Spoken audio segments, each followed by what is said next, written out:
Good morning, everyone. We'll go ahead and call this meeting to order. If you could all stand and join me in the Pledge of Allegiance.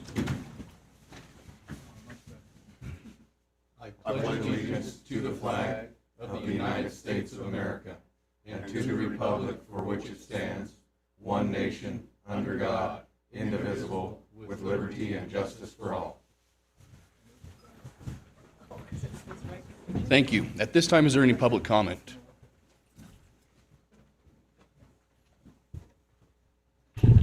Yes. Sorry, I was looking at my notes. Anyways, I'd like to apologize to everybody. We are having technical difficulties with our TV. I've got our techs on it right now, and so they may or may not come on today for the meeting. However, we are getting them repaired. Thank you. Thank you, Linda. Any other public comment? Okay, seeing none, we'll jump to the verification of the post of the agenda, please.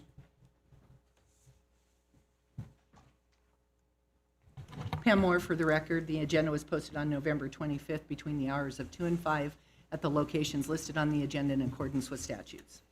Thank you, Pam. Number 5, consideration of possible action, approval of the agenda as submitted. Mr. Chair, I move for approval of the agenda as submitted. Mr. Chairman, I second the motion. It's been moved and seconded. All those in favor, please say aye. Aye. Aye. Aye. Motion carries. 6, consideration of possible action, approval of the minutes of the meeting held on September 17th, 2025 and October 2nd, 2025.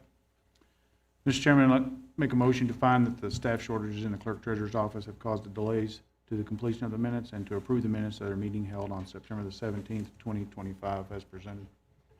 Second. It's been moved and seconded. All those in favor, please say aye. Aye. Aye. Aye. Can we also get a motion for the October 2nd meeting? Mr. Chairman, I make a motion to find the staff shortages in the clerk treasurer's office have caused delays in completion of the minutes and approve the minutes of the meeting held on October the 2nd, 2025 as presented. Second. All those in favor, please say aye. Aye. Aye. Aye. Motion carries. We're going to take our appointments a little bit out of order because a staff member has to leave early, so we're going to jump to 7B first. Consideration and possible action, 2 parcel maps PC 21-1 filed by Ronald L. and Paula Giovanetti for properties located at 399 Sheckler Cutoff and 5967 Hooper Place, APN number 008-572-26 and APN 008-572-25 in the E1 zoning district, whereby the applicant proposes a series of 2 parcels to create 4 lots. Dean, the floor is all yours. Thank you, Mr. Chair. Dean Patterson, Public Works and Planning, for the record. So this application originally started out as 1 map, but due to difficulties with NRS compliance, it was converted into 2 maps, which is what you have before you now. The other issue that came up was that this is a map for 1-acre lots, which is normally not done in these days, but the Planning Commission determined there was a special exception for infill development, so they recommended approval. Otherwise, it's a fairly standard land division. So if you have any questions, I'd be happy to answer. Thank you, Dean. Any questions or comments from board or staff? Is there any public comment? If none, a motion, please.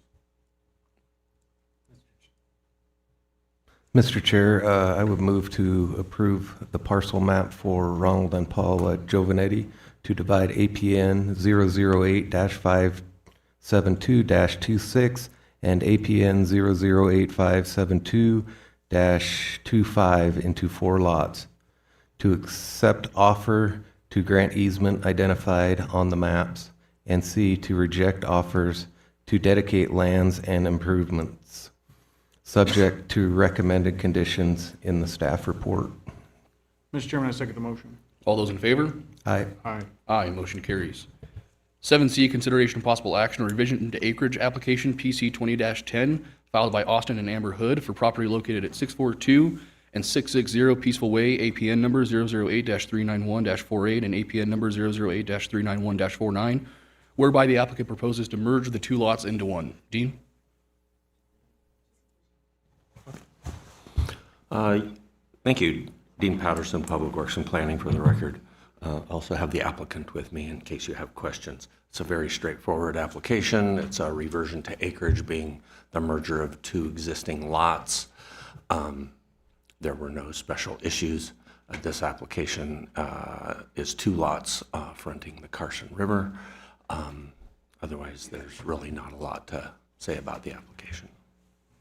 Okay, any questions or comments from board or staff? Is there any public comment?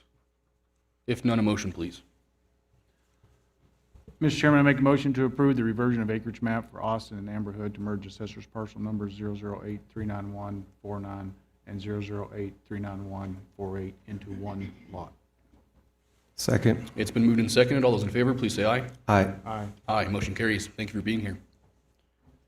7D, consideration of possible action, a parcel map application PC 25-12, filed by Michael Casey, Casey Family Trust for property located on Trento Lane, APN number 007-121-09, consisting of 80.05 acres in the A10 zoning district, whereby the applicant proposes to split the lot into 4 parcel lots that will be more than 20 acres each. Dean? Thank you, Dean Patterson, Public Works and Planning for the record. This is an application on Trento Lane, which would create 4 lots. You'll notice that these are very long, skinny lots, but they're also 20 acres in size. And so while there was some concern, staff and the Planning Commission decided that was not an issue in this case. The only thing that will be needed will be some improvements to Trento Lane to upgrade the road since it's not built to county standard. Other than that, it's a pretty straightforward application. I'll be happy to answer questions if you'd like. Thank you, Dean. Before we start any conversation, I just want to say that I'll be abstaining from any conversation or voting, as seeing as the applicant is my grandfather. With that, any questions or comments from board or staff? Any public comment? If none, a motion, please. Mr. Chair, I move for approval of the parcel map for the Casey Family Trust to divide APN 007-121-09 into 4 lots, subject to conditions as listed in the staff report, to accept the offer to grant easements identified on the maps, and to reject offers to dedicate land and improvements. Mr. Chairman, I make a second motion. It's been moved and seconded. All those in favor, please say aye. Aye. Aye. Passes with 2, 1 abstain. Now we'll jump back to, thank you, Dean, for being here. Thank you. Now we'll jump back to 7A, consideration and possible action, Public Administrator's Report through the 3rd quarter of 2025, and discussion regarding the Public Administrator's Office. Bob Getto, the floor is all yours.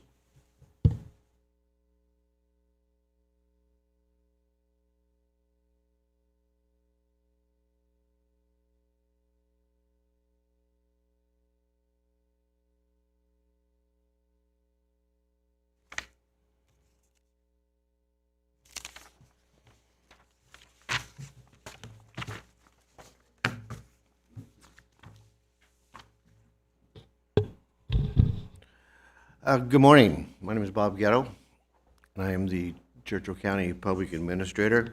Thanks for taking the time to meet with me today. As you know, I report quarterly to the board, usually in writing, sometimes verbally. I try and do 1 time a year verbally so that we can talk about the many, many questions about public administration. You know, public administration is an obscure, small office located in each of our counties, and it doesn't get much notice for obvious reasons. But I'm glad to be here today. It's also kind of a monumental point in time because at the just in a couple weeks, I will have been here 10 years already in this office. As I look up at the front, every single face has changed except for Art Mallory. And so he's still here, so it's good to see you, sir. You know, public administration was it came from almost nothing back 10 years ago to an actual official working and busy office. That being said, we kind of put this together 10 years ago, and we have not looked back since. And probably 10 years is probably far too long not to talk about the organization and how this should work. So I'm hoping we get a lot of questions either from the front diocese or from the audience. I've also invited a couple of the key players that help with public administration in the audience, and they might have comments and might not. But you should, before you have a packet that's 10 or 11 pages long, and it's kind of what to expect and what we're going to talk about today. We've got 4 moving cogs that are moving all at once that tend to drive each other. And so I've broken this into some various parts that we'll talk about. First, I want to make sure that we truly understand what public administration is, and that's part one in your packet. We're not going to read this whole thing in word for word because you guys have all seen it already. And over this last quarter, I've got to work with staff. I've been casually talking with Joe Sanford since September. But, you know, a public administrator is a constitutional office, one of the elected positions. And a public administrator steps in when someone passes away who does not have a will, or does not have a family, or has been abandoned by their family, or any other confusing district court case in which the district court judge says, we got to have some professional assistance on processing this estate. You know, estates can range from $0 to millions of dollars, and people do die without a will who have $0 to millions of dollars. Although my all-time record is an estate just around the corner here over on Richard Street, where that person died with negative $200,000 in the bank because he had a whole scheme of credit cards. That was an interesting case. The public administrator steps in when they're invited to step in. Usually a mortuary will call, or the Churchill County Sheriff's Department will call and say, we've got this person, we can't find relatives, we need help. That being said, public administration is 7 days a week, 24 hours a day, and does not stop. What type of cases does public administration handle? Well, ideally it's set up for those who are indigent, those who can't care for themselves, and those who have to have their remains disposed in a respectful way. If it was just that simple, I wouldn't be here today, because we do have indigent citizens in our county. However, we have non-indigent that need help, and they do have assets.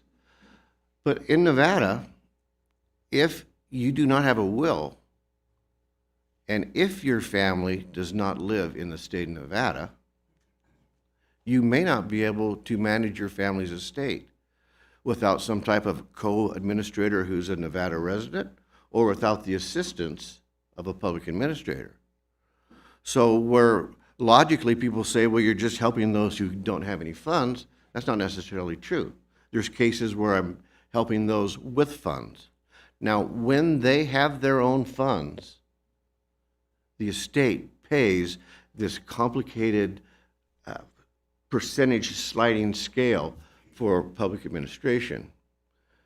What people don't know is public administration is an elected office, and the public administrator is the only elected person in Nevada that doesn't get a salary or PERS or insurance. I mean, I understand reading the news that every elected official got a raise this year. I don't know if it's true, but that's what the newspaper said. The public administrator has to scrape by with whatever they can scrape by with. And sometimes an estate can pay its own way, and sometimes it can. So that leads us to, how is the public administrator's office funded? Well, since the 1920s, public administration has been struggling across the state of Nevada because for some reason a public administrator is not paid a regular, reliable salary.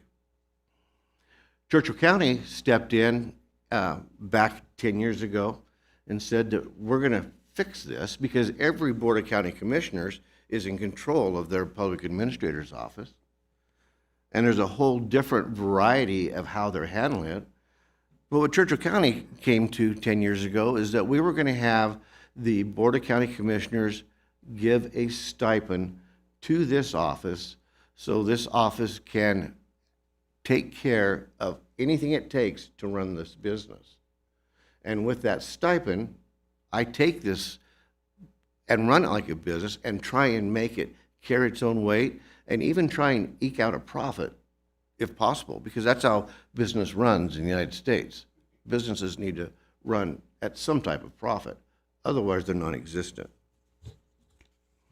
What we're doing currently in Churchill County is the Board of County Commissioners is giving my office a stipend of $40,000 per year, and that's paid quarterly. If you were to look at page 3 on your handout, you're seeing how I take that $40,000 and apply it to a whole variety of programs that I need to do my job. Because there is a lot to public administration, and as times have changed with technology, things are getting more and more and more complicated. I have the specialty software that I'm using. I have a call center that I use because they are on duty 24/7 because I can't physically answer the phone 24/7.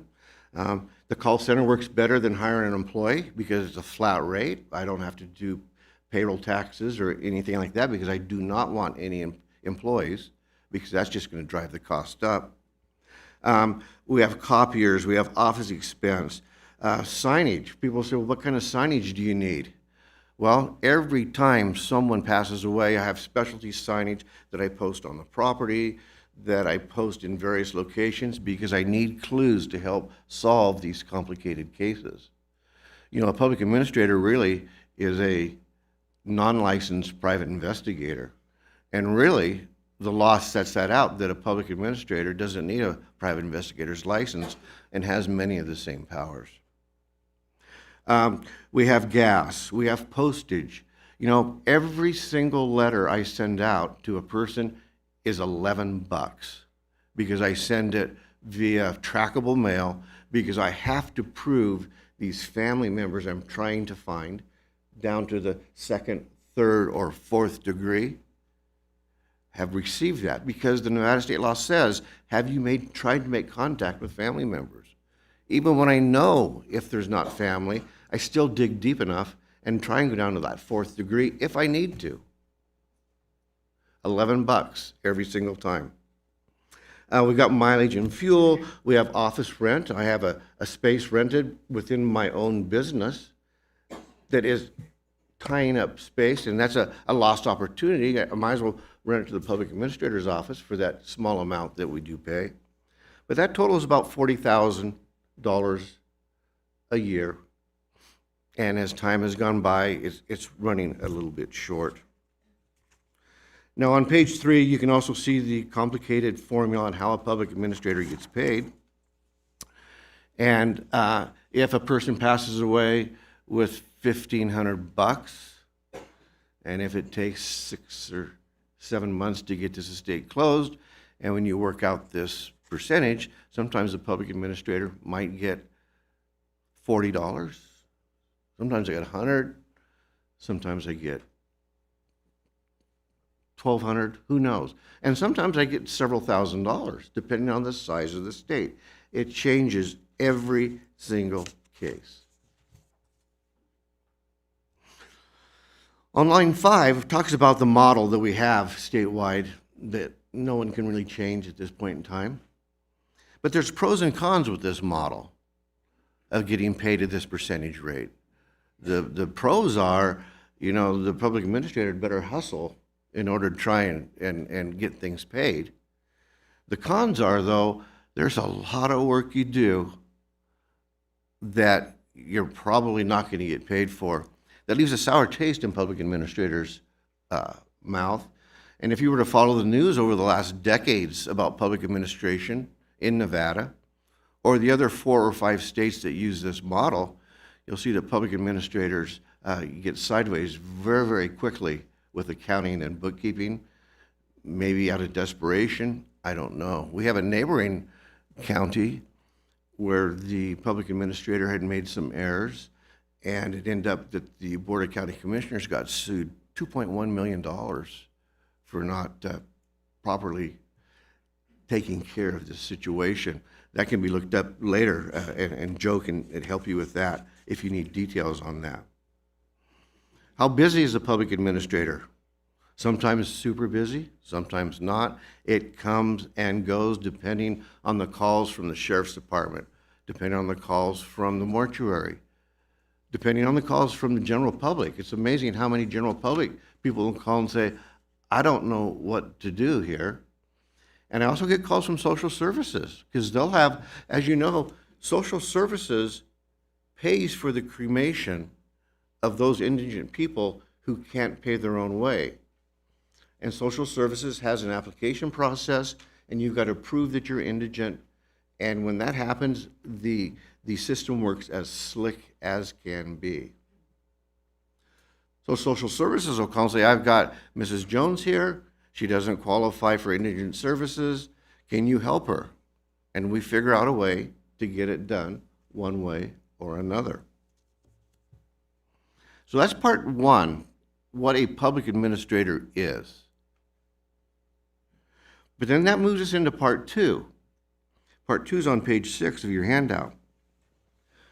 It's time now for us to decide is what is an abandoned body?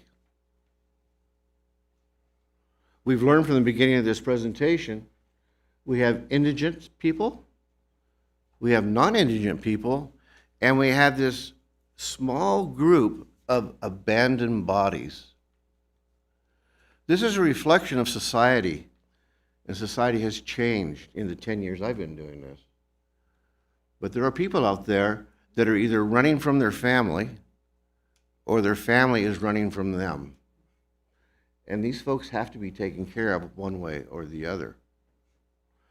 When they're abandoned, they might not be indigent. They could be abandoned and indigent, but they might not be. Here's an example. Let's say that there is a lady in that's living with her daughter,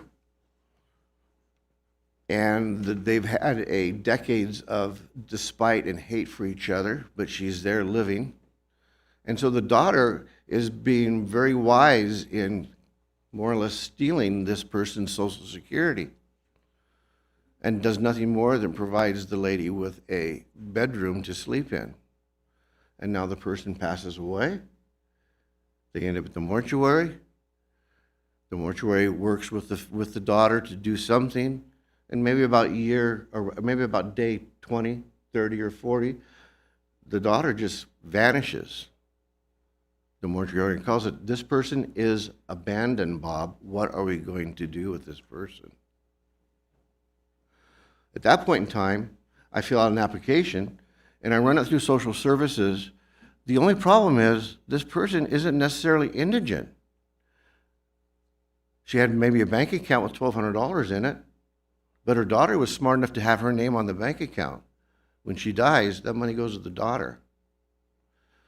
The lady had a car, $1,500, but the daughter was smart enough to have her name on the title.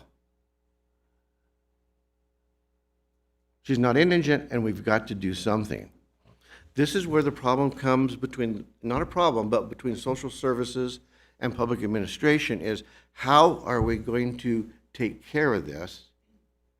And it affects social services in a negative way because their indigent funds, I think, is regulated by the state. I don't want to learn about it. It's hard, it's complicated, and social services does an excellent job on it. This just started to surface just in September is when this all surfaced, because all these years in the past, matter of fact, we have one mortuary locally that's been in business here 40 years, and the county's been paying for abandonment, they say, for 40 years. There's another mortuary here that's been in business for 20 years, and abandon hasn't been a problem. But it's become a problem now in the way that we do our paperwork and how we handle funds. The state of Nevada is conflicting with NRS on who actually pays for it. I've got the NRS that says that maybe the county does. I do have a friend here from one of our mortuaries that can recite out of the funeral NRS that when a person is abandoned, after a point in time they become indigent, just by nature of being abandoned. So we need to deal with that. And so that's why I'm hoping today we can get a policy is what is an abandoned body? and how are we going to handle them most efficiently without a burden to the county and certainly not a burden to Churchill County Social Services. Will the county let anyone go unburied? No, no way. We'll figure out a way, one way or the other. So that's one of those cogs that's spinning slowly here, that's starting to bind with the other cogs. Let's move to part 3. Part 3 is consistent processing of estates. The public administrator relies on the district attorney for just personal interaction as far as representation. The public administrator uses private attorneys to manage these estates, to do our legal paperwork, to represent us in court. What happens is, when I work with the multitude of attorneys that I work with, I get different opinions of law, and their opinions do not match. So, I told you I'm trying to run this as a business, and we have these little small estates where someone has $300 or $400 or $500. I'll tell you what, to try and get control of that $300 or $400 or $500, so maybe I can get it and then pay the cost of expense, and anything that's left over needs to go to social services, especially if social services paid for their cremation. Very quickly, it costs $1,000 or $2,000 to collect that $300 or $400. So what's happened with these private attorneys, they're saying, Bob, these private small estates, you're going to cost the county quite a bit of money. In your opinion, in our opinion, you walk away from those and don't go after that $300 at Wells Fargo, that $25 at the credit union. And that's what I've been doing. Now, with Joe, who it used to be my connection, we decided in September, that's not quite right though. And Joe, please step in anytime you want to, if you need to. We decided in September, that's not quite right. We probably should address and have an excellent paper trail on every single person that comes through this office. It's called a public administrator's small affidavit. It's clearly laid out in the NRS. And so I think we probably should be doing that. It's been 10 years. I'm learning every single month something new. And maybe we should start doing that. But when we start doing that, there's going to be some costs involved, specifically labor. And I'm not positive it's going to feed money back to social services. I did 3 case studies here that if you guys were really interested, we could talk about these 3 imaginary case studies. And I've broken down what the expenses would be to try and claim $300 or $400. If we're going to do that, and I think we probably should, then we're going to have to start maybe talking about changing the way that a public administrator is paid, and maybe we should start looking at Part 4. Part 4 begins, get to that page.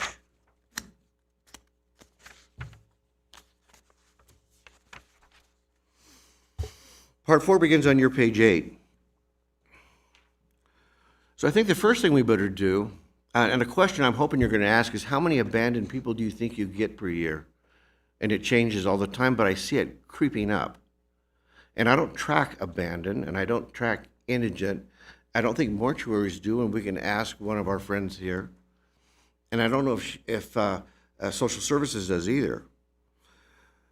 But if we have 7 to 10 per year, hopefully, that's probably going to cost us about maybe $10,000 per year to monitor that and get this full circle paper trail that we believe is so important to do. So that's the first thing we want to talk about, and we're going to massage that out with your questions today. The second part is the hourly fee. The hourly fee that I charge, that is for extraordinary services. That's for managing somebody's personal property to get it sold, because it costs money to sell people's property. That is to take care of their real estate, get it listed with a real estate broker. I've got her in the audience today if you have questions for her. We decided 10 years ago that that rate was $70, and we thought that was a pretty fair rate. But as time has gone by, factoring just the cost of living and the power of money, my recommendation is going to change that to $90 per hour. So that's on 4B. And then on 4C, what I would like to do is have the Board of Commissioners just set aside a lump sum of about $10,000 per year for me to use directly for abandoned bodies and not run that through social services so it does not conflict with their indigent fund. So that being said, and I'm not sure how long I've been running, but that being said, on page 10, I've got 3 recommendations we need to talk about today. That's on your page 10. I think we need to increase the yearly stipend to about $47,000 paid quarterly, and that's because we're going to now go full circle in our paperwork. I think we need to increase that hourly wage for extraordinary services to about $92 per hour. And again, that $92 is paid by the estate when the estate can carry its own weight. It's paid by someone else when the estate can't carry its own weight, if you're indigent. And then I'd like to establish this separate fund that I can manage just to pay for abandoned bodies. That being said, that's a whole lot. I'm not sure how it got conveyed to you guys. I'm ready for questions from you or the public or wherever. Thank you. Any questions or comments from board or staff? Thank you, that was very thorough. So on the recommendation 2, the rate of pay is $70 now, and you say that the estate pays it, but if they're indigent, someone else pays it. Who's the someone else? Well, and if it's our full circle paperwork process we're going to do, then in that particular person, the county will be paying that, because that's where I'm going to start digging in with an affidavit. I'm going to write it myself. The county's going to review it from when I was talking with Joe, once we get a new civil attorney dedicated to me, because we're in a transition right now. So that's going to be then billed directly to the county or taken out of this fund. I want to work those details out on how that's going to work. All of it kind of boils down to your NRS 253.0447, where it's called payment for expenses incurred in performance of duties. That's where it talks about the county pays. And the district attorney's office can provide you with the interpretation of that. So it's all pre-decided. We just have never done it. In 10 years, I've never come to the county before for any extra money, except last September when I started doing this audit. And as I dug deep into this audit, because before I've just been working, I'll take care of this hour later, I'll take care of this hour later, I'll think about that 30 minutes later, and then that was the last bill I did in September, and that's been before you in September. So that'll be the first time in 10 years. And that's at the old rate of $70. So would you say, in your opinion, the example you've given, for how the public administrators paid the 4%, you get a pretty decent estate, but it seems to me like it takes just as much time to handle the one that you said was a record, over $200,000 in debt, to handle as it does this, and you get nothing. My mathematical average is it takes about 10 months to get through a probate. That's the average. Some go faster, some go slower. There's a whole lot where you get nothing. And there's a whole lot where you'll get $2 or $3 or $4 or $5,000. That's just the nature of the game, I guess. Any other questions or comments? So I assume you've had expenses for the entire 10 years that's been unrecoverable? Is that what I'm understanding? Absolutely. And who's paid those expenses? How does those get paid? I squeeze them out of this 40,000, or I squeeze them, I talk to people to see if I can get them deleted, but they're not getting paid a lot of times, too. And then you said in September you presented an invoice for extraordinary services or whatever, and before us, to my knowledge, we've not seen any invoice that if you submitted it to us, we've not seen it. I haven't. So I Okay, don't yeah, know. that was, as I went back, we ended up talking with social service, and we had 23 cases that need to have attention. Okay. And as I went back to study those 23 cases, that's where I started paying attention to these lost hours, and it started to add up pretty quick, which has then caused us to get all this far in the conversation this fall. And then when you're asking, or when you're saying the county wants to have you do an affidavit, what kind of authority does that give you? That authority allows me to go directly to the bank, whatever bank it might be. Here's my filed affidavit. I am entitled to that $300. And they take that to their legal department. It's not as if they just give it to you. It usually runs, depending, all banks are different. We have a couple local banks where it can take 1 or 2 or 3 months of the constant prodding through their legal department, and they will eventually send that $300 eventually. Do you compete with someone to get that $300?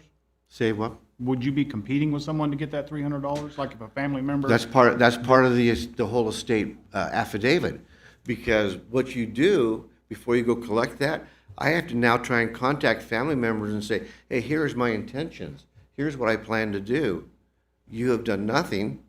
I am going for that $300. So by the time you write, let's say there's 5 people, you got to do the 5 letters. They don't respond. You try and call them. So meanwhile, the clock is ticking. Doesn't take long to spend an hour here, hour there, hour here. And then if they say, hey, I'm going to take care of it, that's where the point is, okay, now you're going to take care of it. How are you going? Who's going to pay what? What's going to happen? I have never once, in some of these other cases we've done, that they say I'm going to take care of it. Talking about your case study there, just give us an example of the 2 numbers of like a case study, something that your example there. Okay. The amount that you went after and what you think it's going to cost Okay, well, to collect that. This is going to be the story of Mrs. A. And yeah, I just want the numbers. I don't want the story. Okay, well, the story helps understand the numbers, but let's go ahead and go through this. So she has some furniture in her apartment, might be worth $200, maybe. She has a checking account of $1,500. She has a savings account of $25. So her total net worth, or her total assets that she has is $1,725. I've got to go get that $1,500. So first I start with the postage, getting my certified mails out. Doesn't go slow, it doesn't go fast. You got to wait in line, you got to type all that up. Then in order to work with the bank, could take as much as 3 hours. By the time I go back and forth with legal, they're not sure that they have to report to the district attorney's affidavit or not. I hear that all the time. Then I've got to go to the apartment. I've got to pack up the house. So there's $500 out there, and she's only got $200 in furniture, but I can't get vendors to pack people's stuff for free. Then I take the car. I've got to tow it. I've got to, or I take the vendor, not the car, the furniture. We got to try and get it sold. They charge a fee for that. By the time I get my research done, then we have approximately $2,500 in costs. That's an $800 bill that someone's got to pay on that particular one. Every case is different. This case study here only makes us go in the hole $320. So what's it cost? I don't know. It depends on what they have. A lot of times when they have an apartment, if their furnishings are modest, and because it takes time and money to have that stuff packed and moved, and then it takes time to advertise their sale, and it costs to advertise their sale, and then I got to pay someone to run the sale. What I do a lot of times with a landlord is I just abandon the property to them, and hopefully they can take it and cover lost rent. Because if not handled correctly and thoroughly, the money goes down the drain really fast. And the last thing I want to do is giving bills to the county for $2,000 here, $1,000 here, $500 here. I want to keep that as minimal as possible. When you submitted that invoice in September, is that something new that you're going to start asking the county to reimburse you on like a quarterly basis to Well, for if- expenses that can't be recovered? I don't want to. I never have before. And I don't think I'm going to. I'm hoping this new process that we're going to instigate alleviates that. Because I'm hoping with this extra money that we're raising that 40,000 to, I'm hoping I can run this on nails and keep that going the way it is without coming to the county, because I don't want to come to the county. So what I'm gathering also is you've been doing this for 10 years and now you're up to a 40,000 a year stipend, and that 40,000 a year stipend is now fully spent and then some, and now it's time. It's that you fully need- spent and then some, as evidenced in the packet, to show you where I'm spending that 40,000. That 40,000 goes to those unique software and stuff I need to make this job save hours. Because now we have LexisNexis, there's these different software programs which are not cheap, takes care of all of that. So that's how that 40,000 is broke out on page 4 or 5 of your presentation.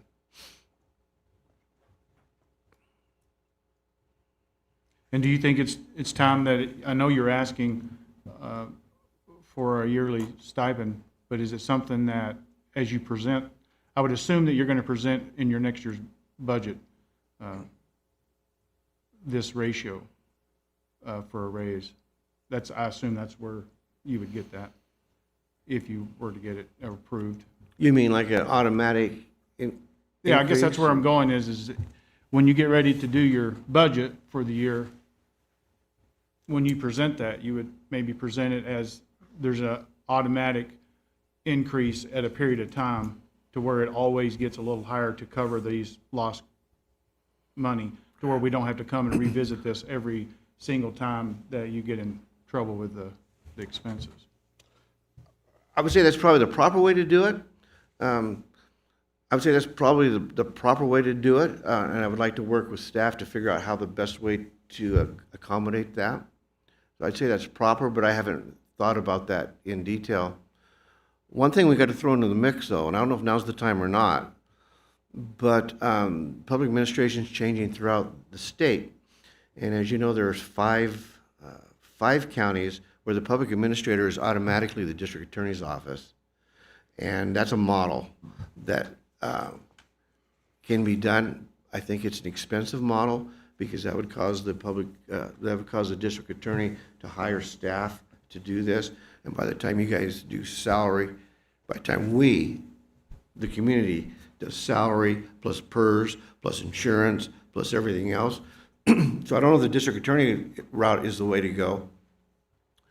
Douglas County, just this year, has taken public administration and brought it totally in-house with a full-time paid staff employee and a CPA to assist. That's an expensive route. It's about $300,000 a year. We're operating much, much, much less than that. But here's where I'm driving with this. You know, I've only got, my term ends this year, but, and I'm not tired of it yet. And so I've got another 4 years in me, probably, assuming I get elected. I might not get elected, who knows? But there's going to be a point in time where this Board of County Commissioners are going to have to decide, how are we going to do public administration? Should it be elected? Should it not? And should we bring it in-house? And then when are we going to be able to afford to bring it in-house?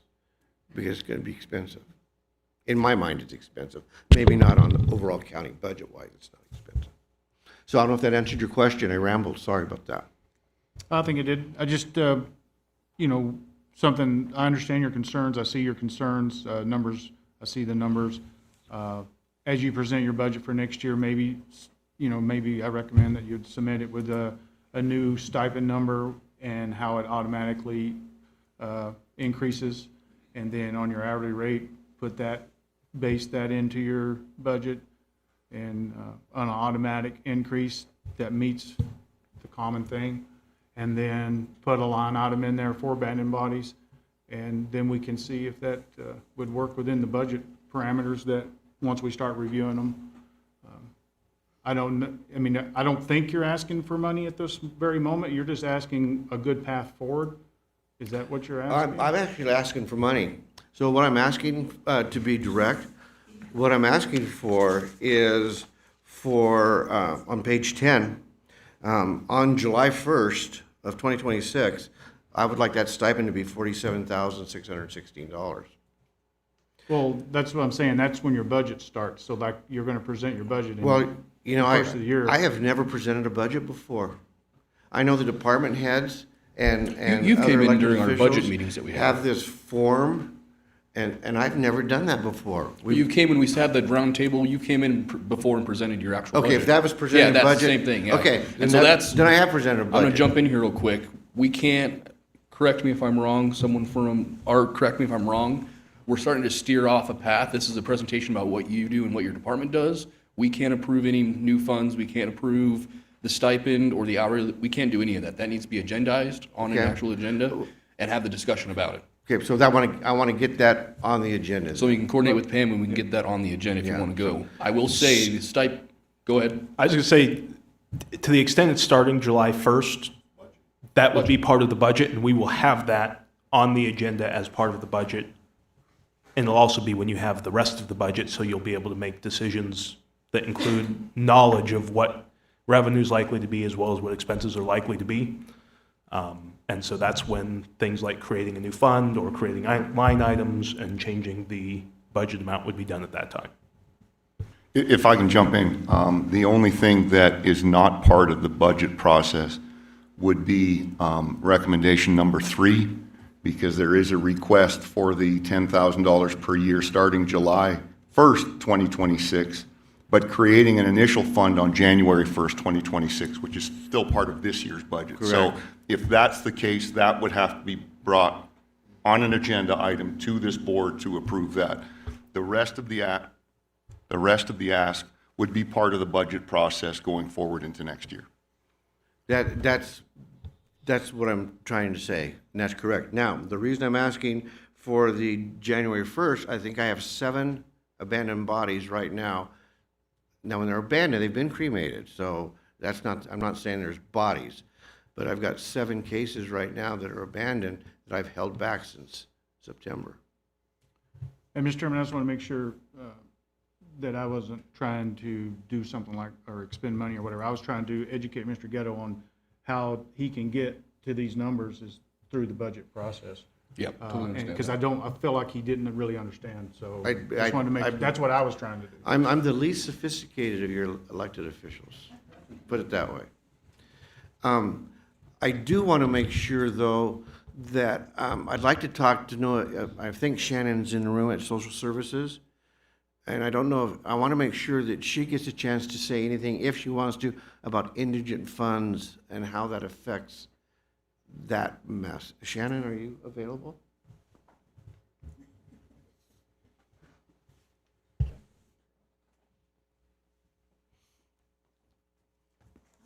My question, can you tell us where these indigent funds come from? How does that work? And why we've got to be so careful between indigent and abandoned bodies? And how we've been handling it in the years past? Okay, so Shannon Ernst, Churchill County Social Services. So when you look at the indigent fund, which is NRS 428, it really defines what makes somebody be indigent. It's basically $343 you make less than that. Churchill County and many counties back in 2005 about said, that's no one, right? Most people make at least more than that. So we've aligned with HHS to determine what our indigent amount is. And currently it's 200% of poverty. That changes on an annual basis. These funds come from our social services tax revenue, which is actually an item that is paid through our tax allocations. It's very restricted. You need to determine that individuals are indigent when you're expending those funds. So when this came forward, when to develop the overall structure with Mr. Gatto, it really looked at, it was for indigent. That was what we were paying for. We were creating and paying from social services for those indigent bodies that he wasn't getting collecting funds for. We also pay for not just for Mr. Gatto, but other members in the community, as he presented, individuals that we find to be indigent and they can't afford to pay for the cremation or bury of a body. The reason we do that is public health and safety. We are not a funeral expense stipend. We're not any of those things. We get lots of calls for different things. They want us to do, funeral services and things of that sort. No, it's a public health and safety. So bodies are not sitting at funeral homes and not being taken care of properly. So we worked out the agreement that all of his that came forward, that the funds were not there or immediate access to, we would pay for those so that we can make sure that the body was taken care of in a timely fashion. And then Mr. Gatto he submits that application to us so that we have it on record. The ultimate goal was then when he processed it through the court system and found there's no assets, we get that final report that goes to the courts. Then we could align it to determine if they were truly indigent or not. So we have two conflicting things in NRS, his NRS and mine. With mine, when you look at burial and cremation, that is the first expense that should be paid. But when you look at public administrator, the first expense to be paid is the attorney and the public administrator. So it conflicts. So on those reports, a lot of times it shows his amount comes out, there's no more funds to reimburse back for the indigent case. And so then social services is not being reimbursed when we show they're truly not indigent. And this is what we did an audit on our system this last year because our numbers in indigent burial had tripled. We're trying to figure out why. And so when we pulled the cases, a lot of them were public administrators.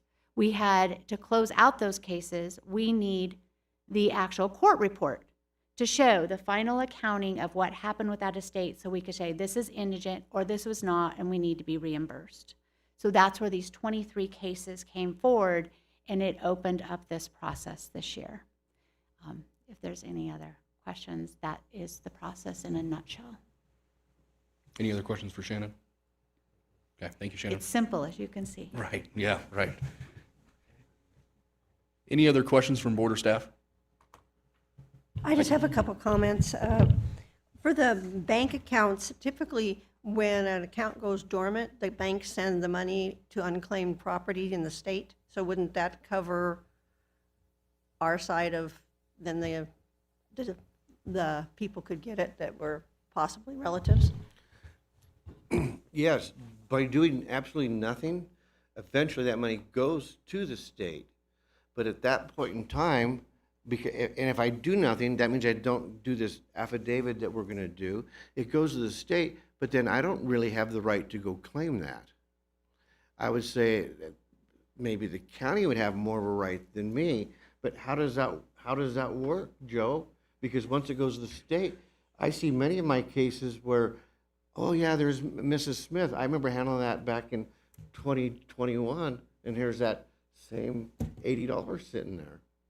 I can't just go get that, I don't think. I've never tried, and I don't think I should. Sure, I'll go ahead and answer. Generally, money that is sheets to the state, the county wouldn't have a right to go and collect that unless you have some sort of clear debt and court order saying that you're owed that debt, which you probably won't have. That would be for whomever the heirs of the estate are. I did have one other question. You mentioned increasing the rate from 40,000 to 47,000, and then potentially having extraordinary expense costs. Was that intended to be the same pot of funds, or was the intention to raise the 40,000 to the 47,000 and to charge extraordinary expense costs to the county? I wasn't clear if that was a combo deal or not. Okay, so yeah, I want to drive that home. So what happens is, when you have a person's passed away, it's going to take hours, man-hours, to do that. The question is going to be, what is my man-hour rate? Whether it ends up that the county is a customer who's paying, or Mrs. Smith or Mr. Jones or wherever, what is that count? What is a public administrator rate worth to do hourly research for those extraordinary services, which means extraordinary services is dealing with personal property, and a bank account is personal property. So does that make sense? And if I could show you on paper, it's a lot easier, but I guess my question is, if you raise the rate from 40,000 to 47,000, does that encompass the additional work that we're talking about? Or are you talking about raising it to 47,000 to cover base expense, plus you're planning to additionally send hourly bills? no, that's the first way you said that. That 47,000 should take care of anything it takes to deal with the abandoned bodies. It should. Okay, I appreciate Okay. that because I thought that was what we had discussed Okay. previously, and I didn't want to be receiving additional, statements of, I worked on this case for 2 hours, and so it's $180, individually on every single case. I- That's what the base rate was for, and I think that was how our prior contract was structured, was that the stipend was supposed to cover these costs generally, and then if they weren't, you would come back and we would raise that number appropriately, instead of getting a bill for every single case, every single There's hour. not going to be, hopefully, I can muscle this through, there's not going to be a bill for every single case, because I think those indigent, or those abandoned bodies are going to fall in that $7,100, is what I hope. But I can't predict the future, and I don't like the way society is handling their loved ones in today's world, but I can't fix that either. And then I had one other comment too. If we set up a fund where you have the $10,000 in a fund, we're going to need quarterly accounting on that, copies of the bank statements and expenditures. If Just we to do a keep our- separate, if we do a separate fund, Yeah, yes. number 3 on your request. Yeah, that would, just and for then an that would just FYI. be sent to you automatically, and I'd like to set it up just so that I can just monitor that totally separate, independent, where you guys would have that. Technically, the only thing you should see in there, in my mind, this is working slick, is gonna be $800 charges for cremation. That should be the only expenses coming out of there. And those $800 are only for abandoned people. The indigent people, we do the same way, going through social services and not impacting their funding. So I did a standard of practice I've been working with, and on paper it works slick, but I don't know. It all boils down to money, I guess, unfortunately. And then does the funeral home have a right to turn away a body? Like if they thought it didn't have money to be paid for services? This is a good point. And Ted, you want to join me? This is the general manager of the Gardens, and I want you to listen to me, interrupt me if I'm wrong. But can a funeral home turn away a body? Morally, they don't turn away anyone, ever. And what happens is, when the sheriff's department will call me and say, we have a citizen at 123 Apple Street, and I'm always the second responder. They do all their work, and then I show up, and the mortuaries are on a rotation.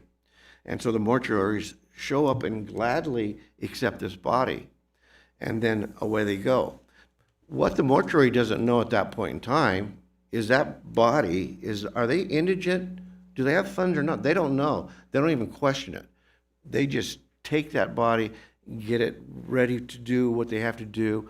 I try and find family. If the sheriff's department can't, I dig deeper.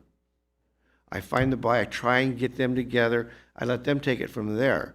And then sometimes, 20, 30, 40, 50 days later, I'll get a call from the mortuary and say, hey, the family's not responding to me. You take it from there. Can you deny service? And push that button right there. And say your name for the record.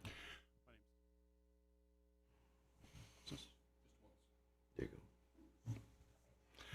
My name is Ted Williams. I'm the managing funeral director for the Gardens Funeral Home. So as far as the question goes, we don't turn anybody down. When we, as Bob mentioned, when we go out, we transport back into our care, and then we take it from there. We try very hard to not wait for cremation. We don't want to wait 30 days to cremate somebody. We want that to be taken care of soon, within a week or two. Normally, we have an answer back. I worked in Washoe County for about 18, 20 years, managing the Walton Funeral Homes there. So I have a lot of experience with that, but they also, it's the same situation. We try to get it taken care of within a week or so. And in this case, I would go to Bob and say, do you think this is going to be taken care of? Yes, I do. It's going to take a little time, or no, I don't, or I'm not really sure. Well, can we sign a cremation authorization so we can move forward with that cremation, so we're not holding a deceased for 30 days or something. And then the cremation happens, and then if we are unable to get a hold of the next of kin, or if they've denied that, after 30 days, they don't want to speak with us, or they're washing their hands of the whole process, then we go back to Bob, and Bob says, well, this person is basically abandoned, which, according to the NRS rules, funeral service, it states in there that after, I believe it's 30 days, might be 60, between 30 and 60, if a family has not responded, or if they've legally washed their hands of taking care of this person, whether it be financially or even, we ask them to sign a cremation authorization. Hey, can you sign a cremation authorization? No, we don't want to do that, because they think that's going to, push the button and raise the flag that they're going to have to pay. So we don't do it that way. We just say, this is just simply you as a next of kin authorizing cremation. And they won't do that.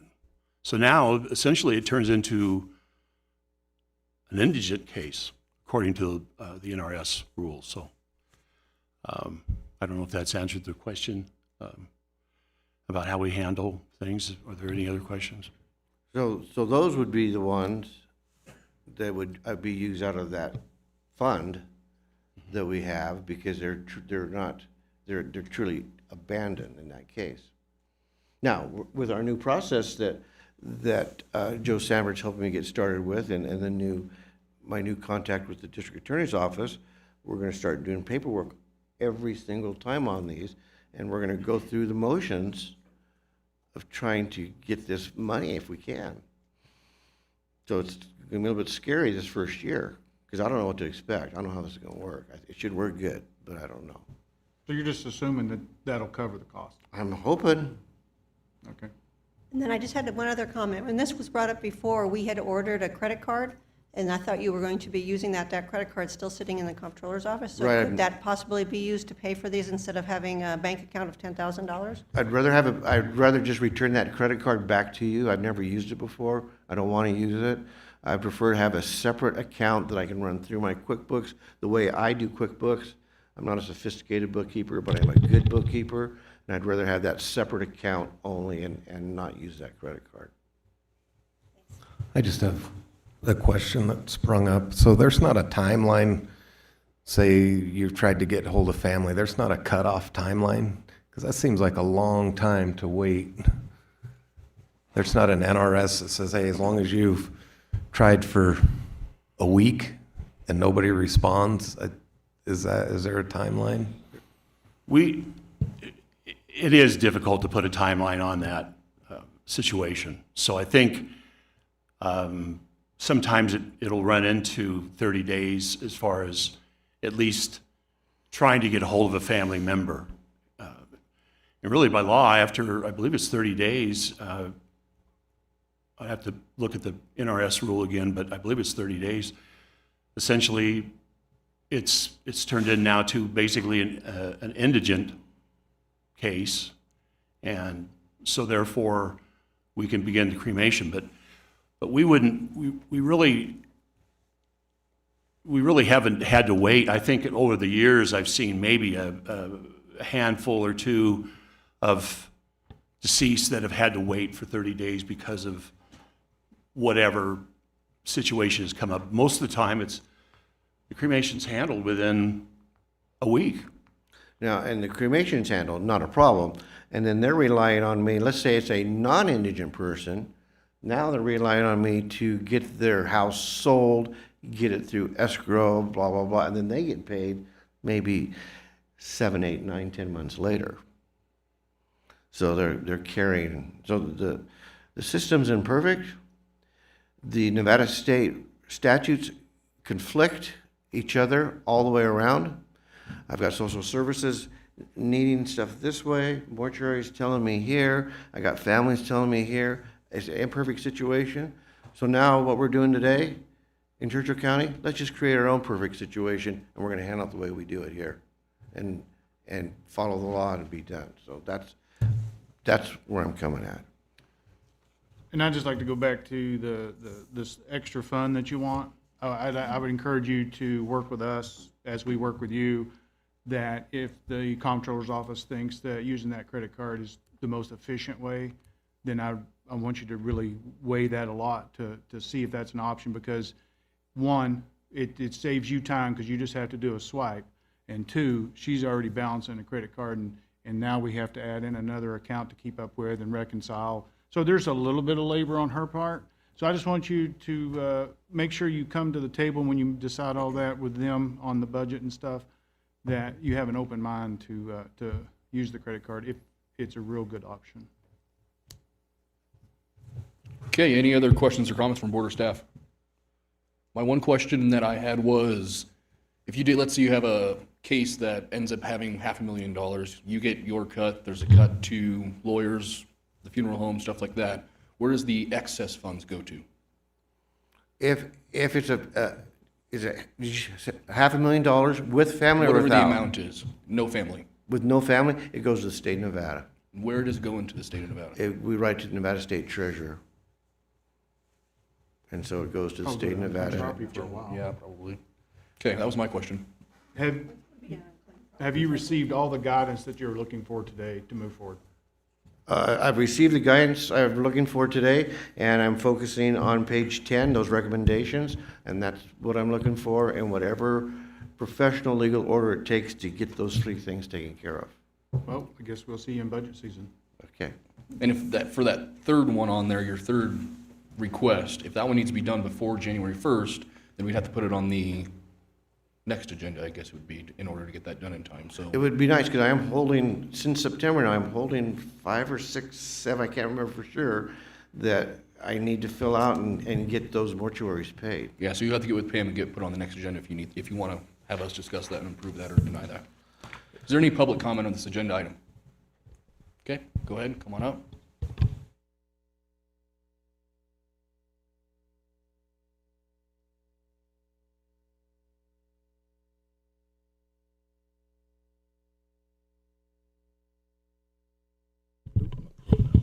Hi there.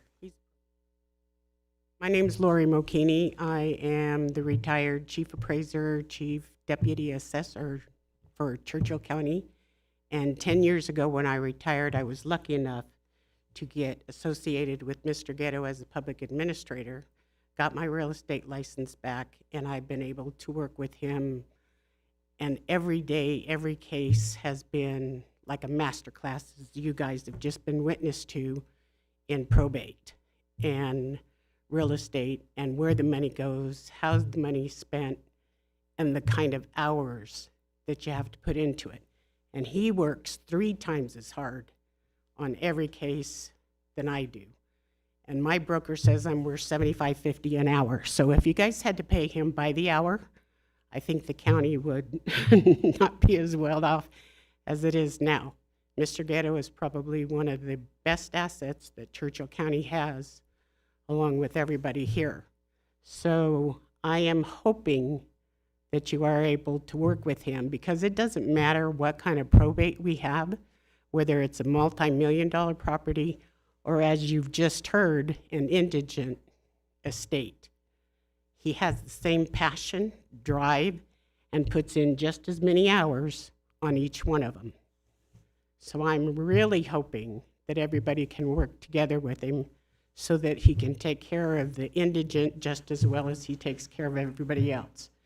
We have done numerous probates, and in over 60% of them, because of his business savvy and his teachings, it's like a master class for me, we have been able to sell the properties and make more money than what we have listed them at, which is also a credit to his abilities. So I just wanted to give you a little heads up. And I think he's well worth everything that he has asked for, and I hope you guys can work together and get it accomplished. And Lori, thanks for the kind words. And when you say that we've made more money, we mean that is for the benefit of the heirs and beneficiaries. We're able to get the properties cleaned up and get more money to them, the heirs and rightful recipients, and they are very thankful. And I get a lot of positive feedback from them. Very thankful for that. So I think we're doing a good public service.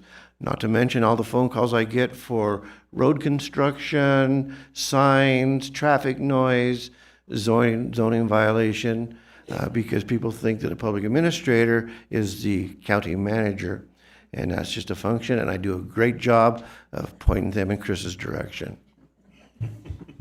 Is there any other public comment? If not, I'll entertain a motion to approve this report as submitted, and again, that's not to include those 3 requested items.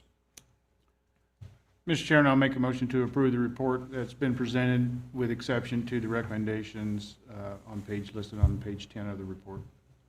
Second. It's been moved and seconded. All those in favor, please say aye. Aye. Aye. Aye. Motion carries. Thank you guys for your time. 7E, consideration of possible action, appointment of Dennis Mills to the Churchill County Planning Commission for a 4-year term commencing January 1st, 2026 through December 31st, 2029. Chris? Thank you, Mr. Chair. Chris Ross for the record. So as you're aware, the Planning Commission is apprised of 7 members that are appointed by this board, each member serving a 4-year term. The current Planning Commission member, Zach Bunyard, is serving a term which ends on December 31st, 2025.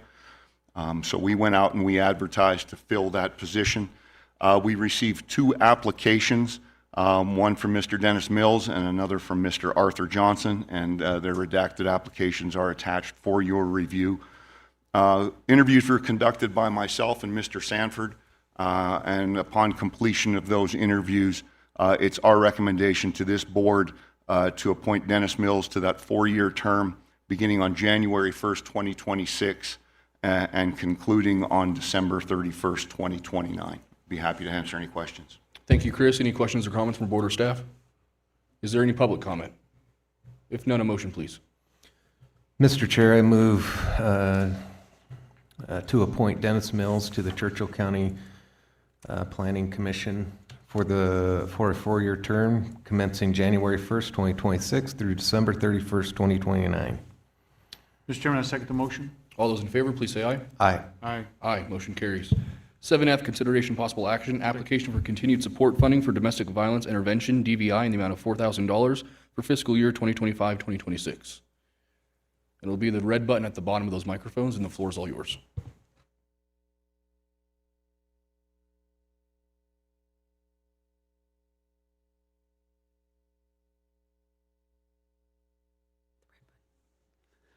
Good morning.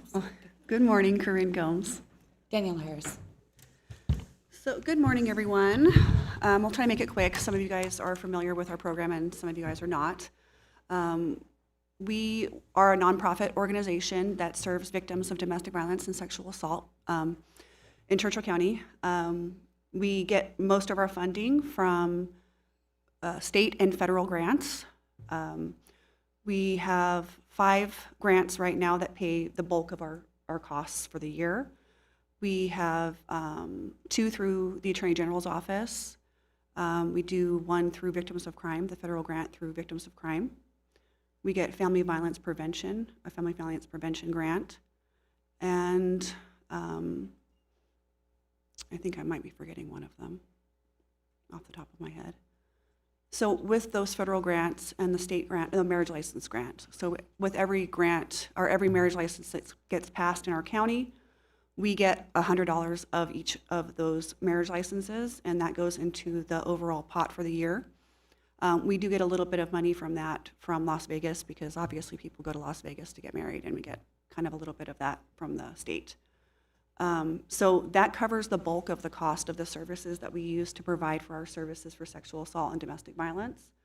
The problem with obviously having the grant funding and the allocation of that is that we can't use grant funding for capital gains or making improvements to our safe house. A number of years ago, I believe it was over 20 years ago, the county donated our safe house to us.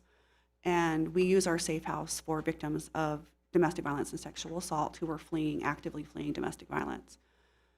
We bought the house from the county for $1, I believe. So it's in a little bit of disrepair. It has some siding. We're hoping to do siding down half of the side of the house, not do a full siding. It needs window repairs. It's got some rotting wood and other conditions that need to be fixed and repaired on the house. So that's why we listed in the letter that's attached, right? I hope you guys have the letter attached, for kind of generalized repairs to the safe house that we would need to use that's not allocated and specified from our grant funding. So also anything that would be in excess of that would go towards emergency services. So we provide emergency motel nights. We do on-scene crisis response for our victims. So if we needed to put someone up for a motel night, for example, we would be able to use some of the money for this funding to go towards that. Any questions? Okay, thank you. Any questions or comments from board or staff? Mr. Chair, Chris Ross for the record. I just want to point out to the board that DVI has a line item within the community support budget and has been funded each year with $4,000. So this is not outside of what has been budgeted and is not outside of the pot of money that is dedicated to other community benefit services. Yeah, I think DVI hasn't really asked for any increases in a very long time either. This will be my first year as executive director of the program. Before that, it was Karen Messner for a long time, but this is I took over in November of 2024. So, but we have tried to really reduce the cost to the county as much as possible with offering our services. Okay, any other questions or comments? I have a question. Go ahead. Is there any way to go after the offender if they've been convicted of domestic violence or sexual abuse to cover some of your costs? So really, if a person has been a victim of a crime, they do have the right to go for restitution. You know, they can do a civil case, an individual civil case. So that would really be the victim pursuing the civil case, not our agency. So we go in and support the victim of the crime, but really it would be an individual's right to go after that perpetrator. It would really be nice if you could go after your expenses that you've incurred to house these people. Well, and I think if you look at the victims of crime money for on the federal level, that's where that pot comes from. And so it is a little bit difficult right now because it's unsure with all of the federal grants being audited on the federal level right now, how they're going to allocate that money to our state. So they decide, okay, people commit crimes against these victims, it goes into the victims of crime pot, and then the federal government says Nevada gets this amount. And so that amount has really kind of been up in the air over the last few years. So we'll see how that goes. Could be a good thing, could be not a good thing. So I'd rather just have backup for that, if we can. Thank you. Any other questions? Is there any public comment? If none, a motion, please. Do we got public comment?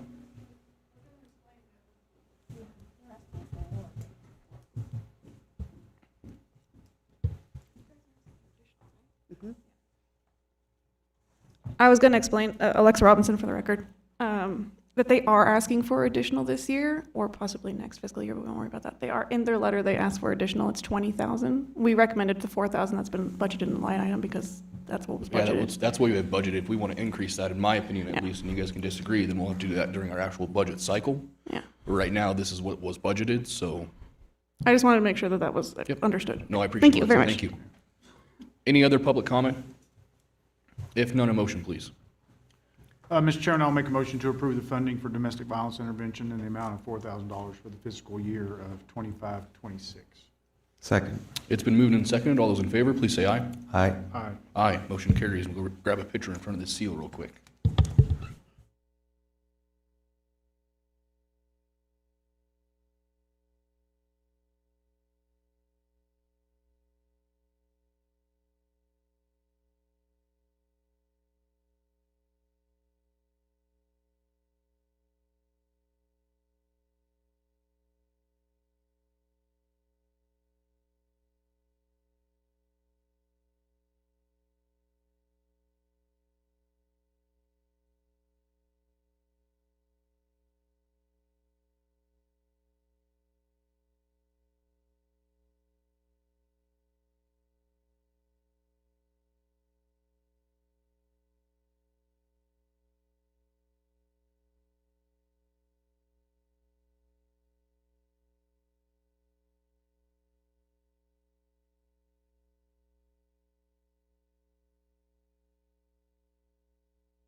Okay, we'll jump to 7G, consideration and possible action, approval of service agreement with Empire Power Systems for maintenance of the county-owned and operated generators in the amount of $17,230.14. Chris?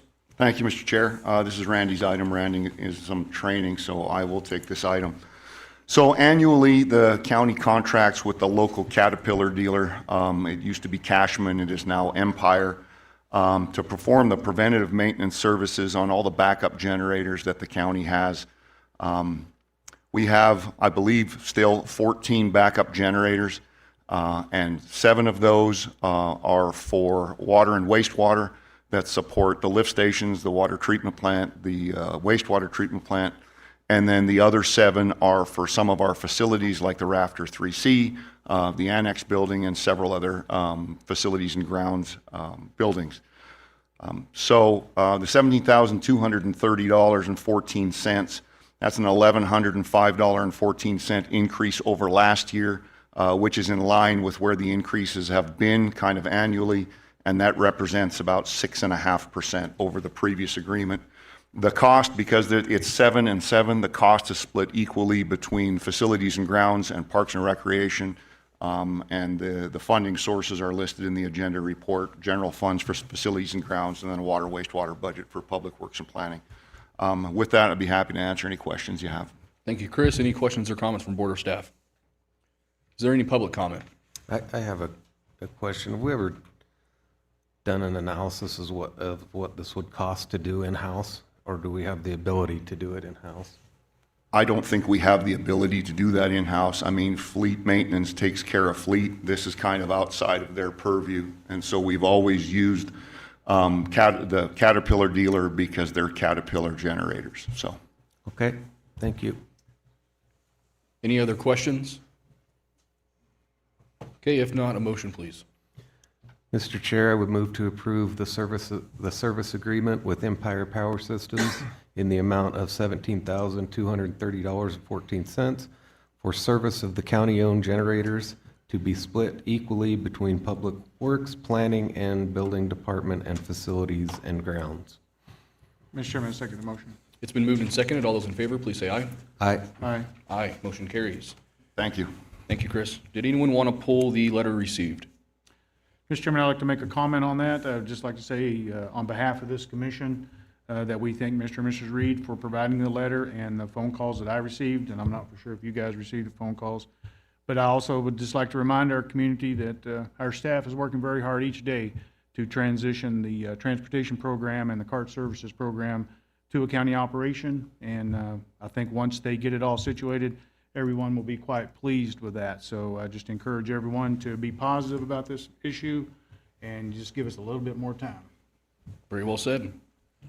We'll jump to 9A, consideration of possible action, review and approval of the Churchill County Social Services Transportation Program to be called the Churchill Area Regional Transportation, and to authorize the hiring of 2 transportation specialists and 1 clerical specialist up to step 3 due to experience to start January 5th, 2026, with 1 additional transportation specialist approved to hire.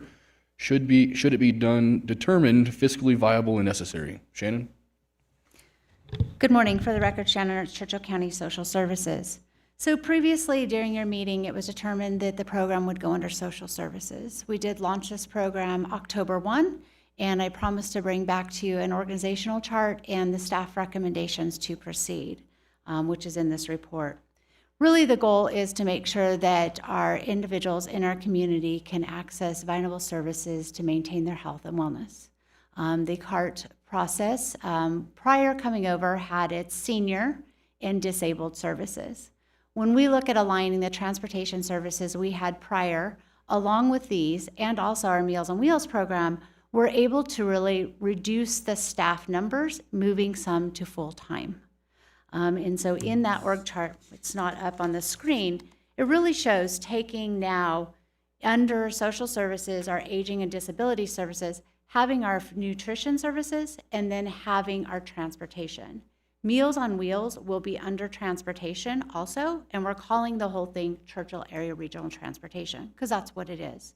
Our prior program is also being moved under this leg, where we provided some gap transportation when CART was not able to fill those. That program now will be filled under all of these programs. So when you look at aligning, it's really, we have to make sure that we have staff on board by 6:30 in the morning to start rides at 7 a.m. Then they come in by 5:30 and they get off at, their last ride is at 5:30, and then they come in and they do their closeout reports, and they have to inspect the buses, do the cleaning of the buses so they're ready the next day. When aligning this, our numbers are low at this time because we don't really have drivers. You approved us to have 2 casual drivers at the time we took over October 1 until we brought this forward. Those individuals are casual, so they work when they can. They've been very diligent in working long hours, but they had other doctor's appointments and things of that sort, and they were part-time under the prior organization. But when we look at October, we did really well. We gave a total of 738 rides. With that, 615 of those rides were for seniors, and 123 rides were for the general public.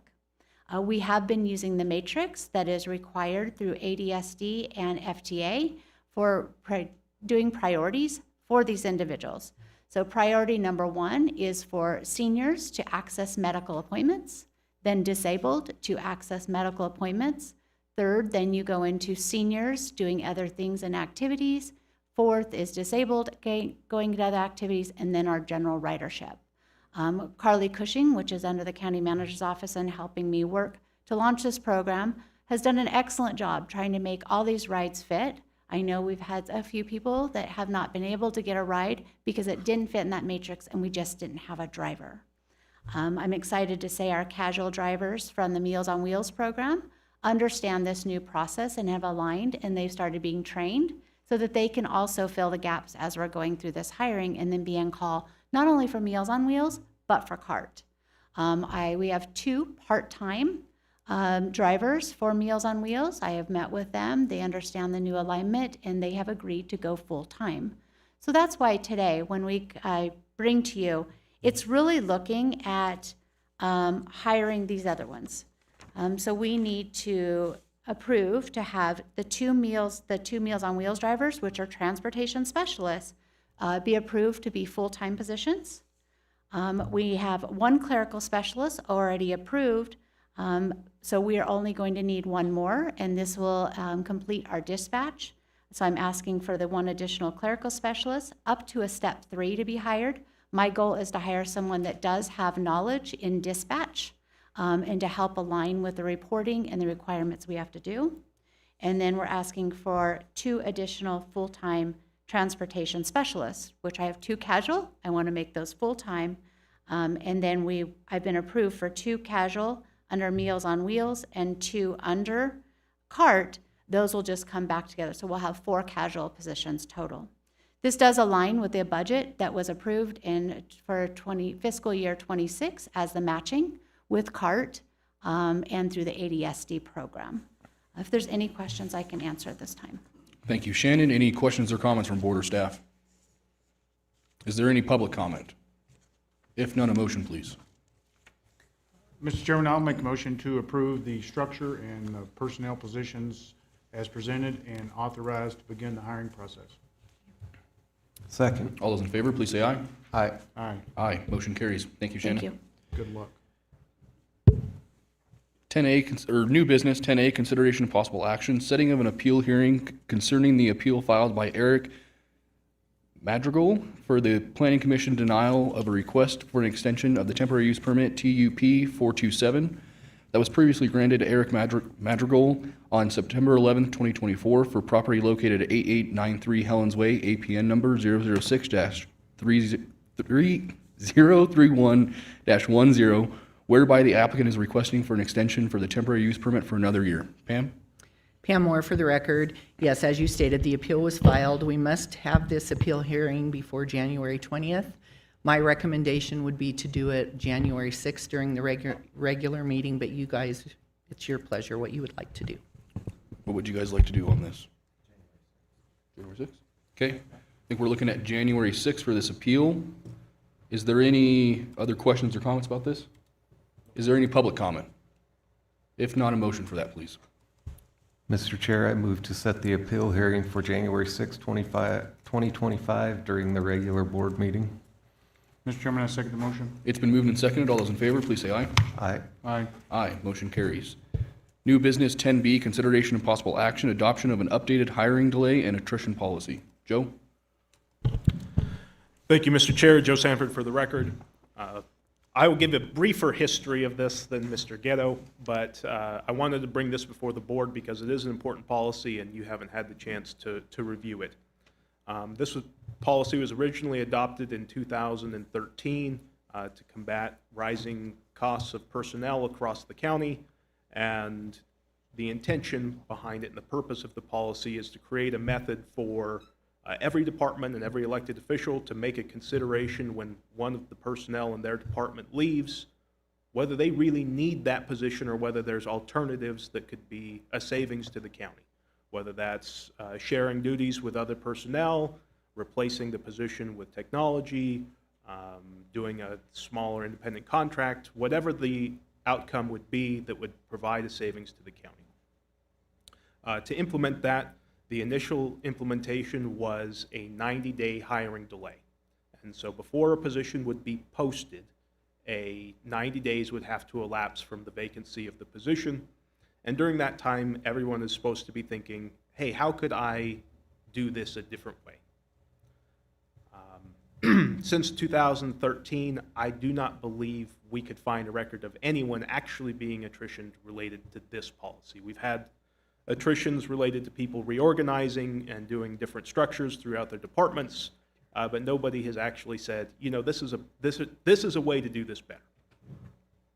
And so I've brought to you today some updates and changes to this policy that hopefully encourage and allow for some consideration to actually do some attrition.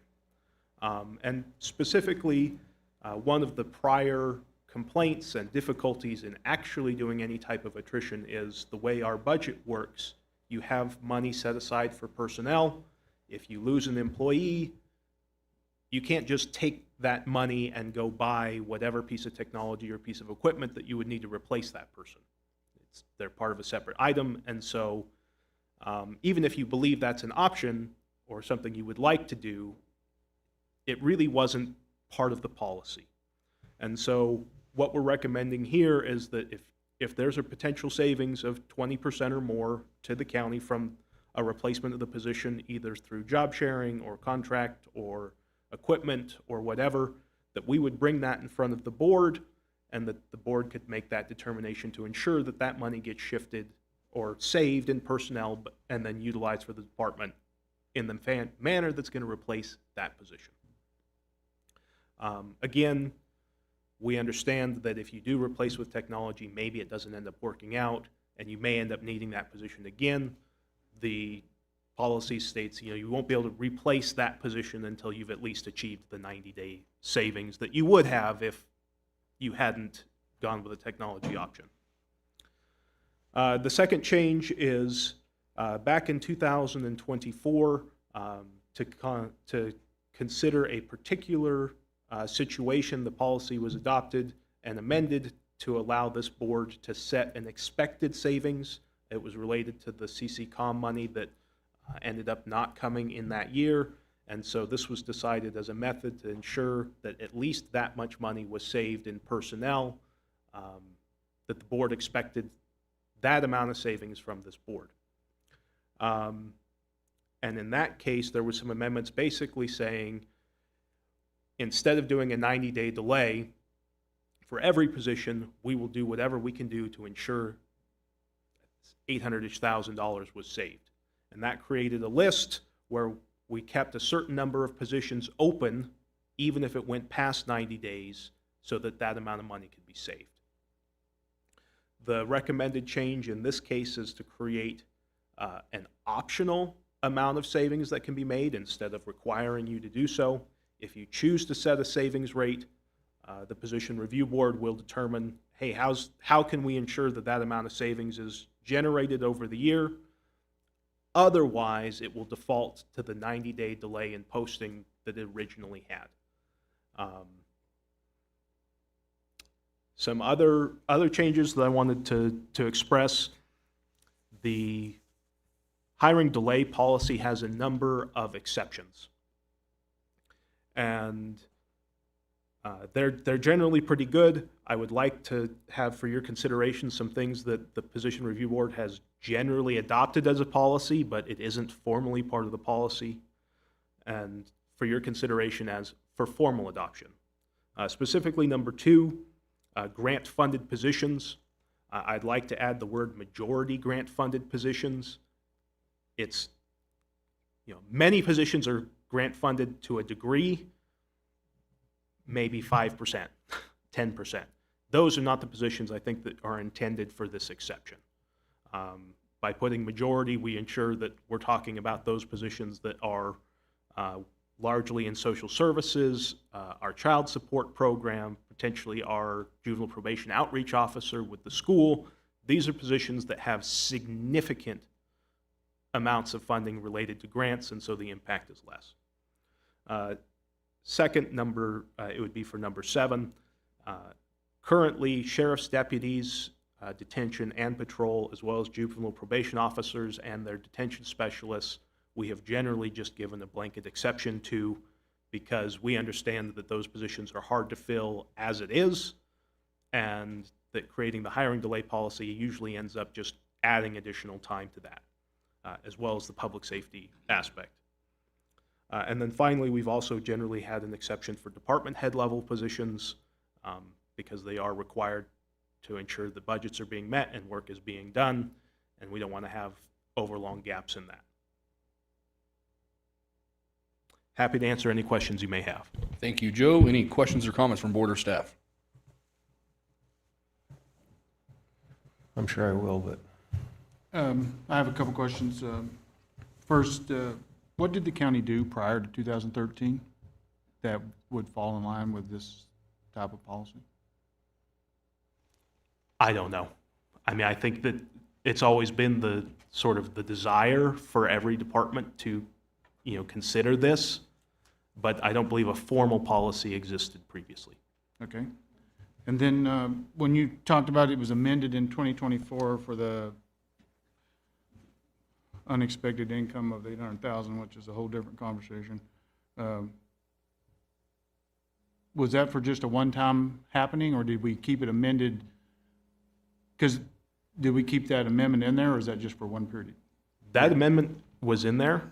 The intention was for this board to consider adopting a new number every year. That didn't end up happening in this last year. You could at any time. There wasn't a specific number or need, and so the amendment still stood, if that Okay. answers your question. And then just one more question at this time, is when this policy was adapted, how come the county commission was not put as the position review board? Mr. Chair, I'd be happy to answer that. I think the reason that a commissioner is not on that board is No, I'm because... sorry, excuse, the board itself be the position review board. Not just one of us. Us three commissioners would be that board. Does anyone know why when the policy was built, it was not built that way? Why back then it wasn't? I mean, I have some suggestions on why maybe that's not a good idea now, but I don't know why they didn't do it in 2013. Okay. That's all I have at this time. There you go.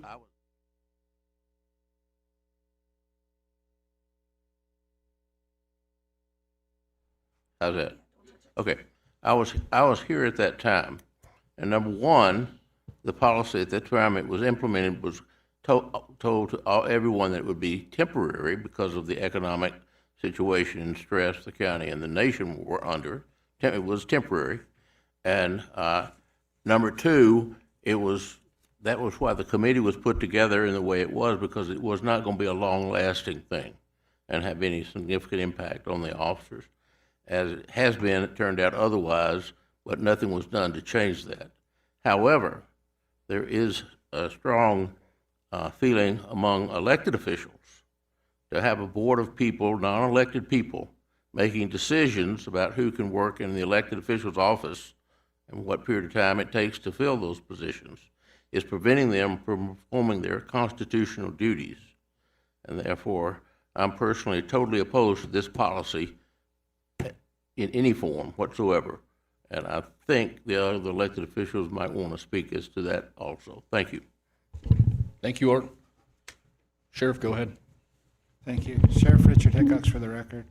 I concur with what Art Mallory said, District Attorney Art Mallory said, in regards to the delay that it causes in our office. What Assistant County Manager Joe Sanford said on two occasions or two different things. One was that there has been no real followings of this for attrition. We, in our office, have.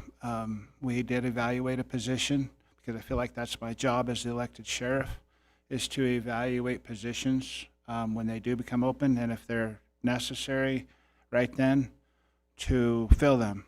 I did have a conversation with Chris when he was acting in our HR department at the time. Told him that I didn't, at this point, feel like a clerical position needed to be filled. Do you recall that, correct, sir? And we have held that position open until recently when I asked for it to be filled because I felt like a need had occurred in our office. I feel like that's my job as the sheriff, the elected official who has been asked, people have elected me to do what I have asked them to do, which is elect me to be the sheriff, elect me to be the person that's in charge of that office. And I feel like that's my job, is to evaluate those positions. The other thing that I want to clarify is that while there has been a lessening of me going before the position review board, I have sat in that room with Sherry on a number of occasions and pled my case that I want a deputy's position filled. I need a dispatcher position filled, and I need it now. And I've had to wait, and I've been told I can start to advertise, but I have to wait. What that does is that creates a public safety issue, and that also hinders my office as the sheriff from being able to do what we need to do. We're now putting people on overtime to fill that position while we're waiting. It's not just a 90-day attrition policy. If we have to wait 90 days until we can even start to advertise, we're pushing that hire out potentially out past the 6-month mark from the time that that person leaves. And I have it broke down here if you guys want to have a sidebar with me as to how I reached that 6-month mark. But I have said in that meeting and with Sherry on a number of occasions and Joff and the former county manager and pled my case, and I've been told no. There's been other times when they've said, okay, go ahead. And then there's other times when they've said, just go ahead and do it. We understand the position you're in. So there's been a variety of responses, but when I've been told no, that really hurts because I can't do the job that I'm elected to do, and that is provide adequate public safety onto the street. And I'm putting an extra burden on the deputies that are actually out there trying to do that job. And they're our greatest resource in public, in my opinion, in hiring. And so I would just ask that before we move forward with this, that we sit down and we actually talk to some of the elected officials about how it's going to affect them. And maybe have a separate level of attrition policy where we as elected officials who are in charge of our job can actually take a look at our office ourselves and have our own attrition policy and answer to the county on that. And so I would just ask that we table this for today until we have some further discussions. Thank you. Thank you, Sheriff. Any other questions or comments from board, staff, public comment? I have a question. When I look at the position review board, and it looks to be 1, 2, 3, 4 people, would it be good to have the department head elected official on that board as well, so those discussions can be had? What do you mean? On that review board. Well, that department head, or I shouldn't even say that, department head or is coming to this board. They're the ones that's sitting, I guess, if you want to say the opposite end of the table saying, I'd like this position, so can't really have them on the actual board itself. So how does this board function? They have a This meeting board and functions, they have a meeting, they sit. Do they I don't know why vote? I'm saying this, I've never been through the experience. I can Does it explain. come to a vote? I can explain how the board works.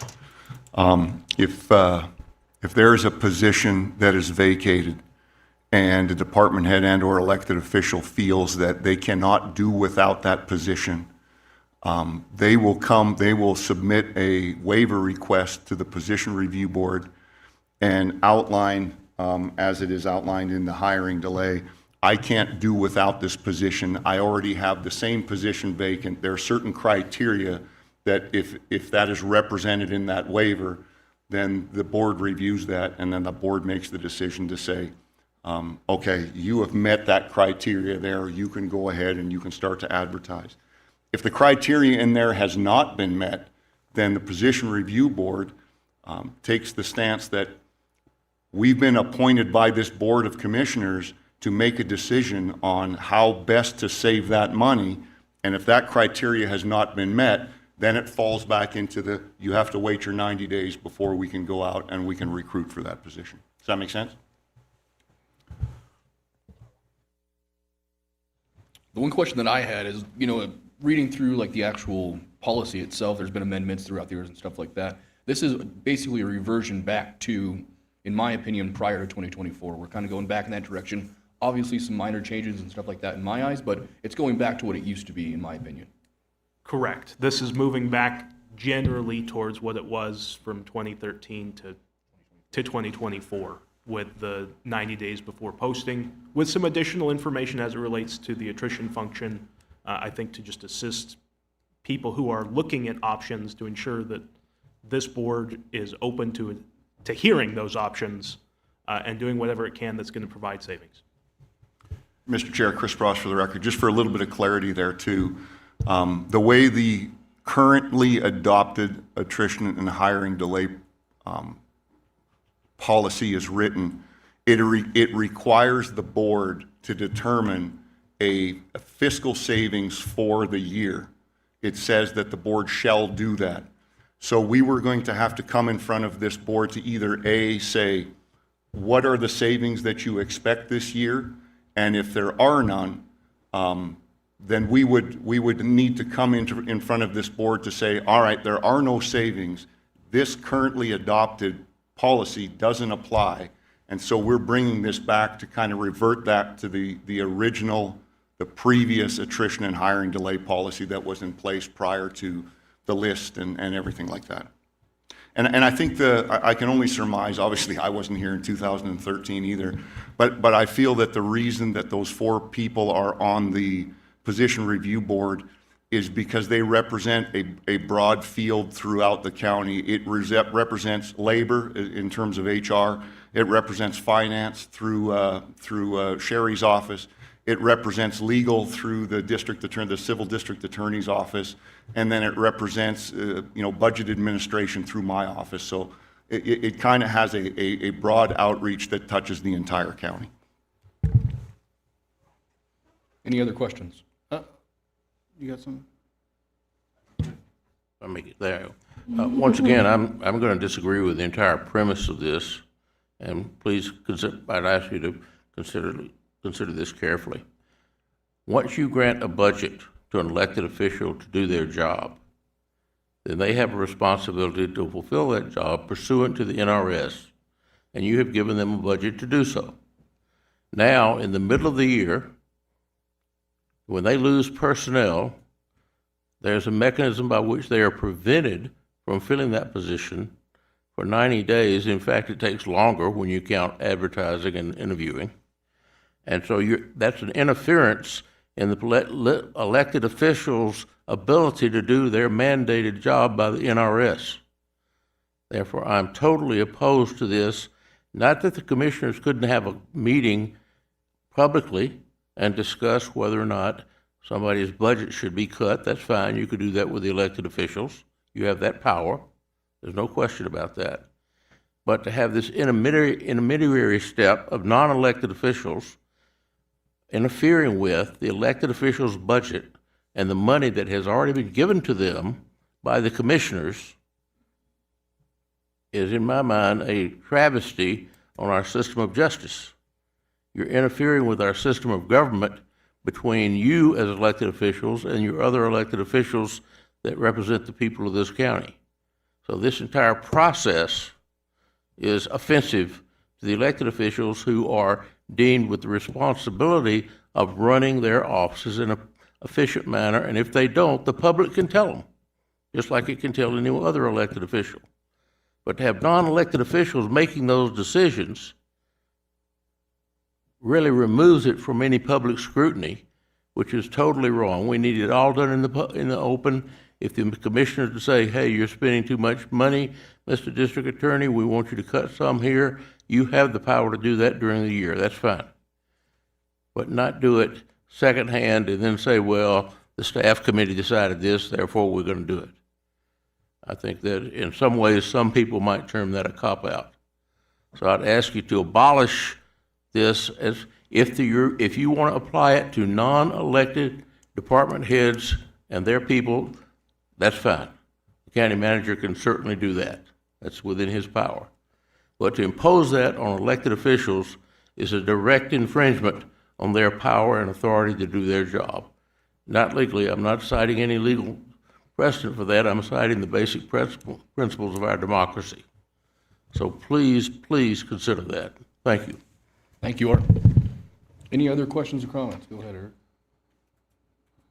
A couple of things that I've thought about is this policy, and I've made this mention to probably most everyone in the room, is it served its purpose for what its intended purpose was. And there's 2 things in place right now that's always been in place. And if I'm incorrect, then I want someone to correct me.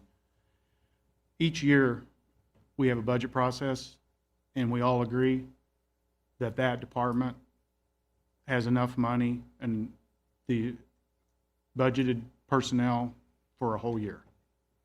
So that's one check, and that's done by the county commissioners. The second check is the county commissioners, we have our pulse on the books of this county. And when something changes detrimental, we have the power to hold a meeting and institute a hiring freeze in this county to across the board. So that's 2 things that are in place. So then you have this policy, for whatever reason, we've granted this Now we're saying that we want to look and see if we want to take some back. If I was here, I would not have agreed to that because we already agreed to give it to them. So now we're agreeing to take it back from them. There's a lot to be said there. Add some clarity on that comment that you just made for me. So if we give any department a budget and then they lose personnel, so then we go and we look to see if we can save some money by not hiring that person. Well, we already approved them to be here for a whole year. So let them run that course, and then when the next budget cycle comes, maybe we don't grant them the full amount of money to have that employee, and that employee has to be terminated. That's just business. And then to talk about this policy, I don't know that a boilerplate policy, which is what I think this is, works for every department in this county. If you tell me I have to choose not to hire a deputy sheriff, you're asking the wrong guy. If you think you have to ask me to choose to hire someone in juvenile probation, you're asking the wrong guy. Or a district attorney, not their secretary, but a district attorney. Those three positions are very vital to this community's survival. So, this policy needs to be discussed more if it's going to continue, in my eyes. I personally don't know that we need this policy. And this is my own opinion. I met with 5 of the elected officials. I met with County Manager Spross, and I gathered everyone's opinions. And this is my own decision today, not anyone else's, because I'm in charge here. Commissioner Ghetto's in charge here. Commissioner Hyde's in charge here. No one tells us what to do. We'd be more than happy to speak with you and listen to your side of the story. So don't be confused if you think the county commissioners are not in charge, because we are, and we will be. So for someone to say we're not in charge, that's disappointing to me. So at this moment, unless someone can prove different within this meeting, I don't think we should vote on this policy, and I would entertain abolishing this policy. Thank you. Go ahead. I would agree with much of what's been said. And we do have the right to do a hiring freeze. And with what's coming, there might be a hiring freeze for everybody. So I'm not sure we need this. More discussions could be had. So, I don't think we need to move forward with this today. I think we can get everybody to the table and see what this looks like. I'm definitely open to that. 90 days seems like a long time to wait, but, let's get everybody at the table. Commissioner, I think the 90 days was put in place for a department head or an elected official to do the evaluation on whether or not that attrition can happen, whether it can be replaced with part-time and I think that's why that time frame was selected. And I will tell you this, I agree, these people were elected by the citizens of this county. And I will tell you that every one of them is tasked with being efficient. And we've got to trust them to be efficient.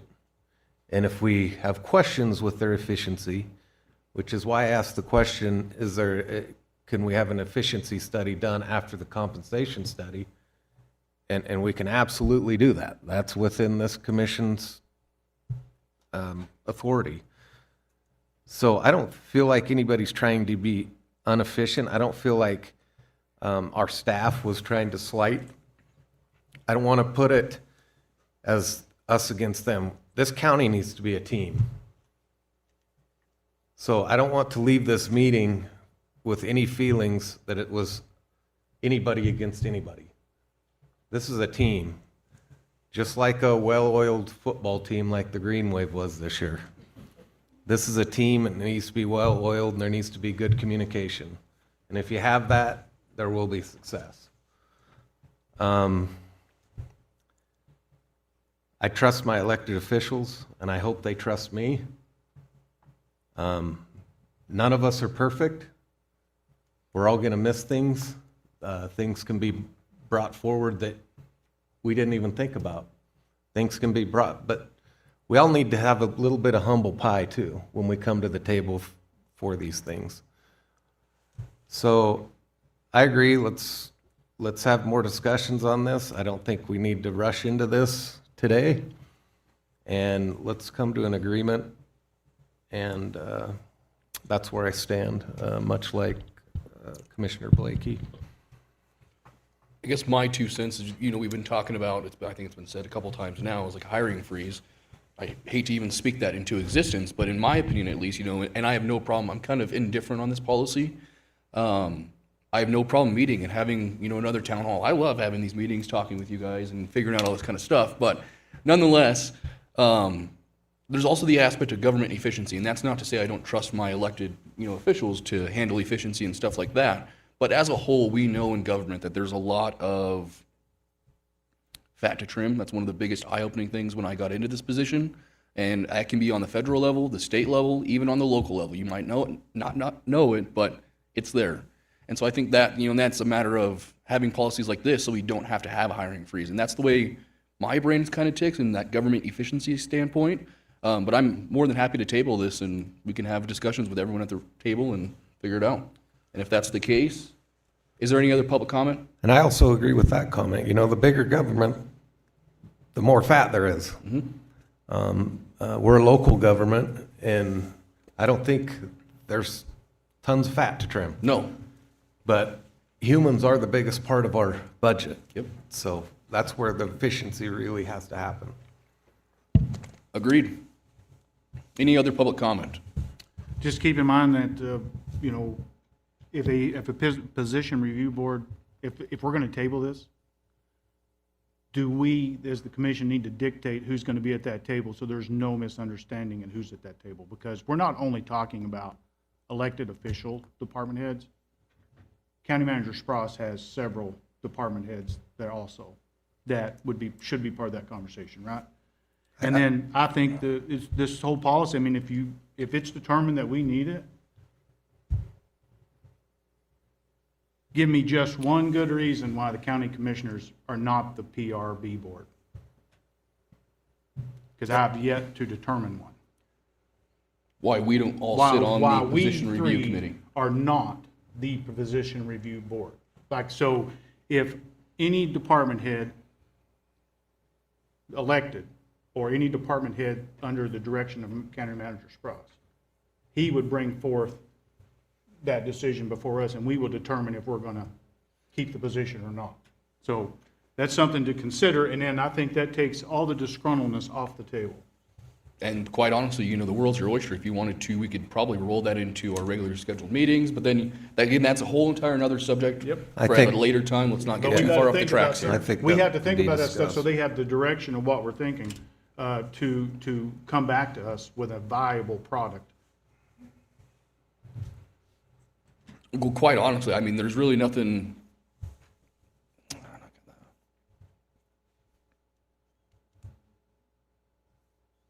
I don't know how much you can talk about it and get away with that. With the way that it's agendized, again, I'm going back to like we were on A there. I don't know how far off we can go. I think that's better left for another meeting at town. I would agree with that. A town hall or something. Yeah. Because then everyone can kind of get their input at roundtable meeting and stuff like that. So with that, is there any other public comment? I do have a question. If this item does get tabled, does that mean the currently adopted attrition and hiring delay policy is in effect? That's the other kind of challenging part is right now we're still on that 2024 policy, which I was a part of the commission when that was approved on there. Now, in hindsight, I don't think that was the best move anyway, not the less. We're still on that 2024 policy if we table this, which is fine. I don't think it's dire or anything like that, but that still means they have to go through that process still. Correct?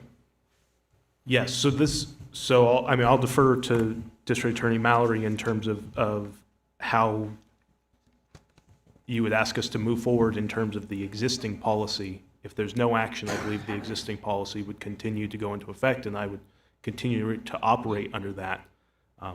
I would appreciate direction in terms of if you would like to have further discussion. Currently, I don't know that there's anything for me to do other than put it on the agenda for a workshop or discussion, because if you would like me to talk with staff and bring proposals, I'm happy to do that as well. But it sounds like if the consideration is just complete abolishment or not, I don't know that there's a lot of value in any workshopping until that decision gets made. I believe, just as to the purpose of the policy in terms of having it done at a point of attrition, is that when that position is not filled, it's easier than if budget gets saved in that place, when the position is empty, there is no employee there. If we wait until the budget cycle and say, you know, we think we could save money by not funding that position, that means a person is actually terminated or furloughed or left off. And so that, I think, was the intent of doing attrition at the time of a vacancy. But if the intent of the board is to just abolish the policy altogether, that seems reasonable too. What's everyone's flavor? Also, I just want to add one thing too, is I could not find any other county in Nevada that has an attrition policy that even aligns with ours in any form. And if I didn't find, maybe there is one, but there was mechanisms for attrition, but there was not a policy that even would come close to ours, just for your information. Well, if we go back to the 2024 policy, it'll really force the hand of everybody to get together for a workshop ASAP. It's true, and then that was So my we next can't comment. kick this down the road, so. My next comment was, can we roll this into our comp study meetings that we're gonna have with everyone at the room around the table? Is it possible to put this down as an agenda item?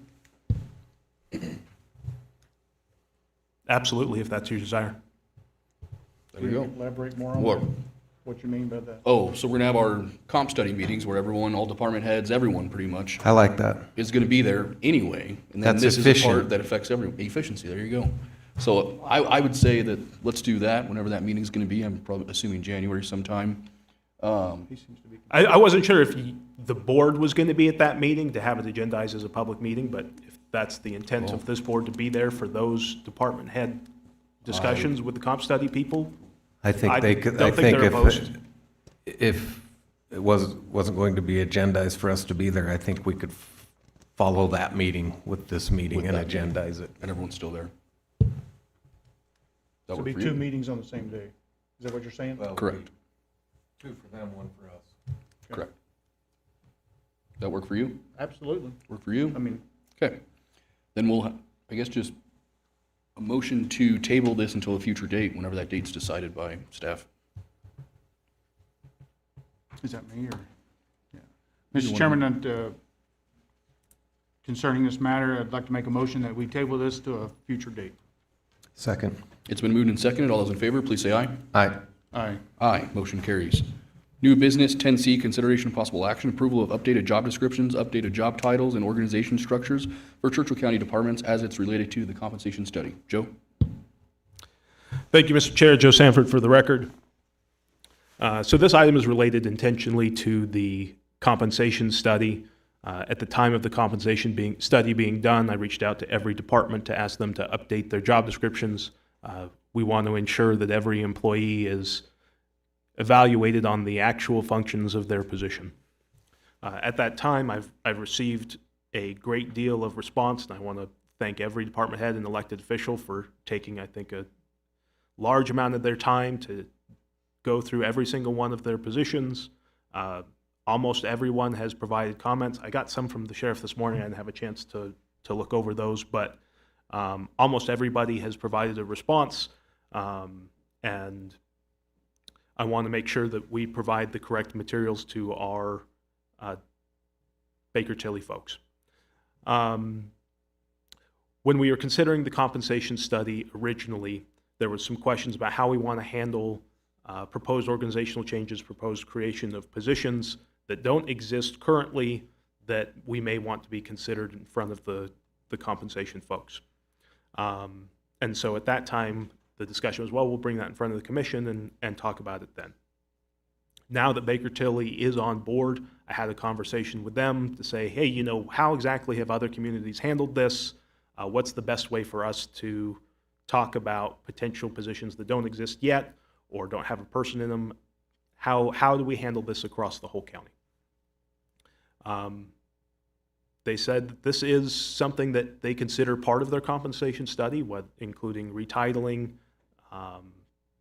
organizational structure in terms of how many different positions should be in each department for a level of seniority, and creating, I think they called it, internal equity throughout the county. And that's just to make sure that if we have, say, a level 1 and a level 2 of the court clerk position, we have one for legal secretaries and all throughout the county. That is something that they would be providing as part of the compensation study.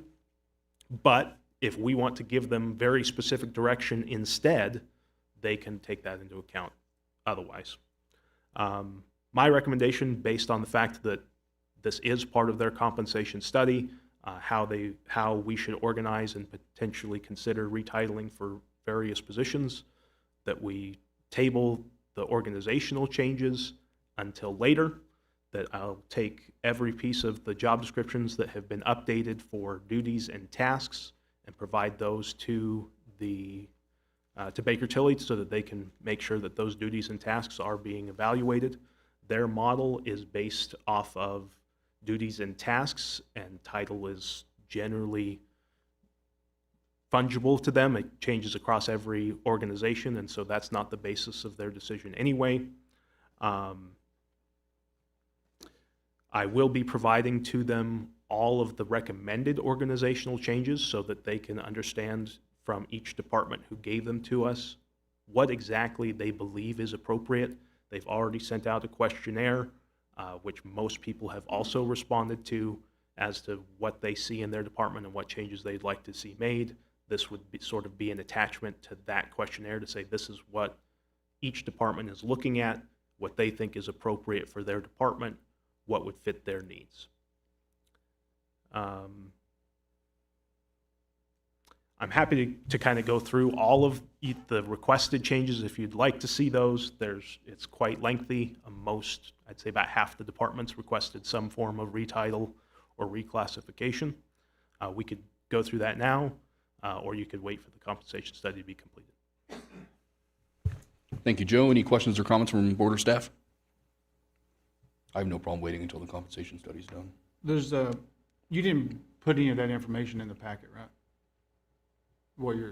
I did not. I've been getting them Monday and Tuesday, and so I've just kind of put it together yesterday, and so it was meant to go on the screen today during our discussion, but I don't have a... And then you're asking us to approve an updated job descriptions, but then deny the title? So like, are they giving you the job description with a new title and you want us to approve the description but not the title? Yeah, so essentially, I'll just go through, it might be easier. So for example, the assessor's office has requested to retitle the assessor's operations specialist and deed and title review specialist into a combined class of the appraisal technician 1 and 2, and then to assign the operations specialist to appraisal technician 1 and the deed and title review specialist to appraisal technician 2, to retitle the property appraiser trainee and property appraiser to property appraiser 1 and 2 respectively, to also create a property appraiser 3 position and reclassify any qualified people that are currently in that position to that new title. For example, court services wants the creation of the senior court services specialist position, as was discussed on the department tour. The Public Works and Planning would like to have the creation of a permit or licensed technician position and reclassification of the office specialist to that position, the creation of a building inspector 3 or senior building inspector position to allow for promotion within that role. The recorder's office is requesting the recording clerk trainee and recording clerk be retitled as recordation clerk 1 and recordation clerk 2. Clerk treasurer, similar requests. I guess I would lump most of these requests come in the form of creating further senior level positions to have promotional opportunities for longer term employees. So are you asking them to give you new job descriptions and then let the compensation study people create the title? And then you're gonna, I'm confused. So the intention is the departments have provided job positions, job descriptions with updated titles with their job functions outlined. And so my recommendation is to give to Baker Tilly those job functions and say, this is what these departments believe this person actually does. Here's recommendations of how we think they should be titled. Please consider those. But this is what they actually do when you're doing your compensation study. Use these functions for determining what they should be compensated at. And that's the data that's been provided.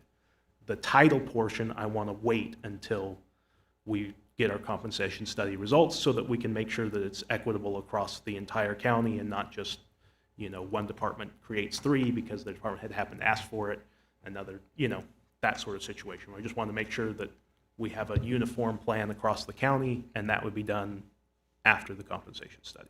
But the duties and functions will be being transmitted now, and that's sort of what you're approving now. Yes, and then once we get the study back, then we, as a whole, can agree on the titles that each person wants and why they want it this way or why they want it that way. Absolutely. So it's, because I'm looking at it as we need to get this thing to where it's easy to renew. And if we make it crazy right now, then we're just beating, we're killing ourselves here. Correct. Does people understand that? Yeah, okay. I understand it now. Okay, any other questions? If not, a motion, please. Or any public comment? A motion, please. My turn. Mr. Chair, One correction on the motion. Just for clarity, I think I said approve the job descriptions. I don't want to say that we're approving the job description currently for those employees, because then we got to do 100 pieces of paperwork to change their current job description, but approving the job description for transmission to our compensation study.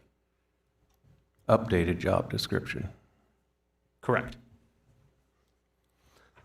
I move to approve updated job descriptions and deny the creation of updated job titles until after the compensation or completion of the compensation study. For transmission to Baker Tilly.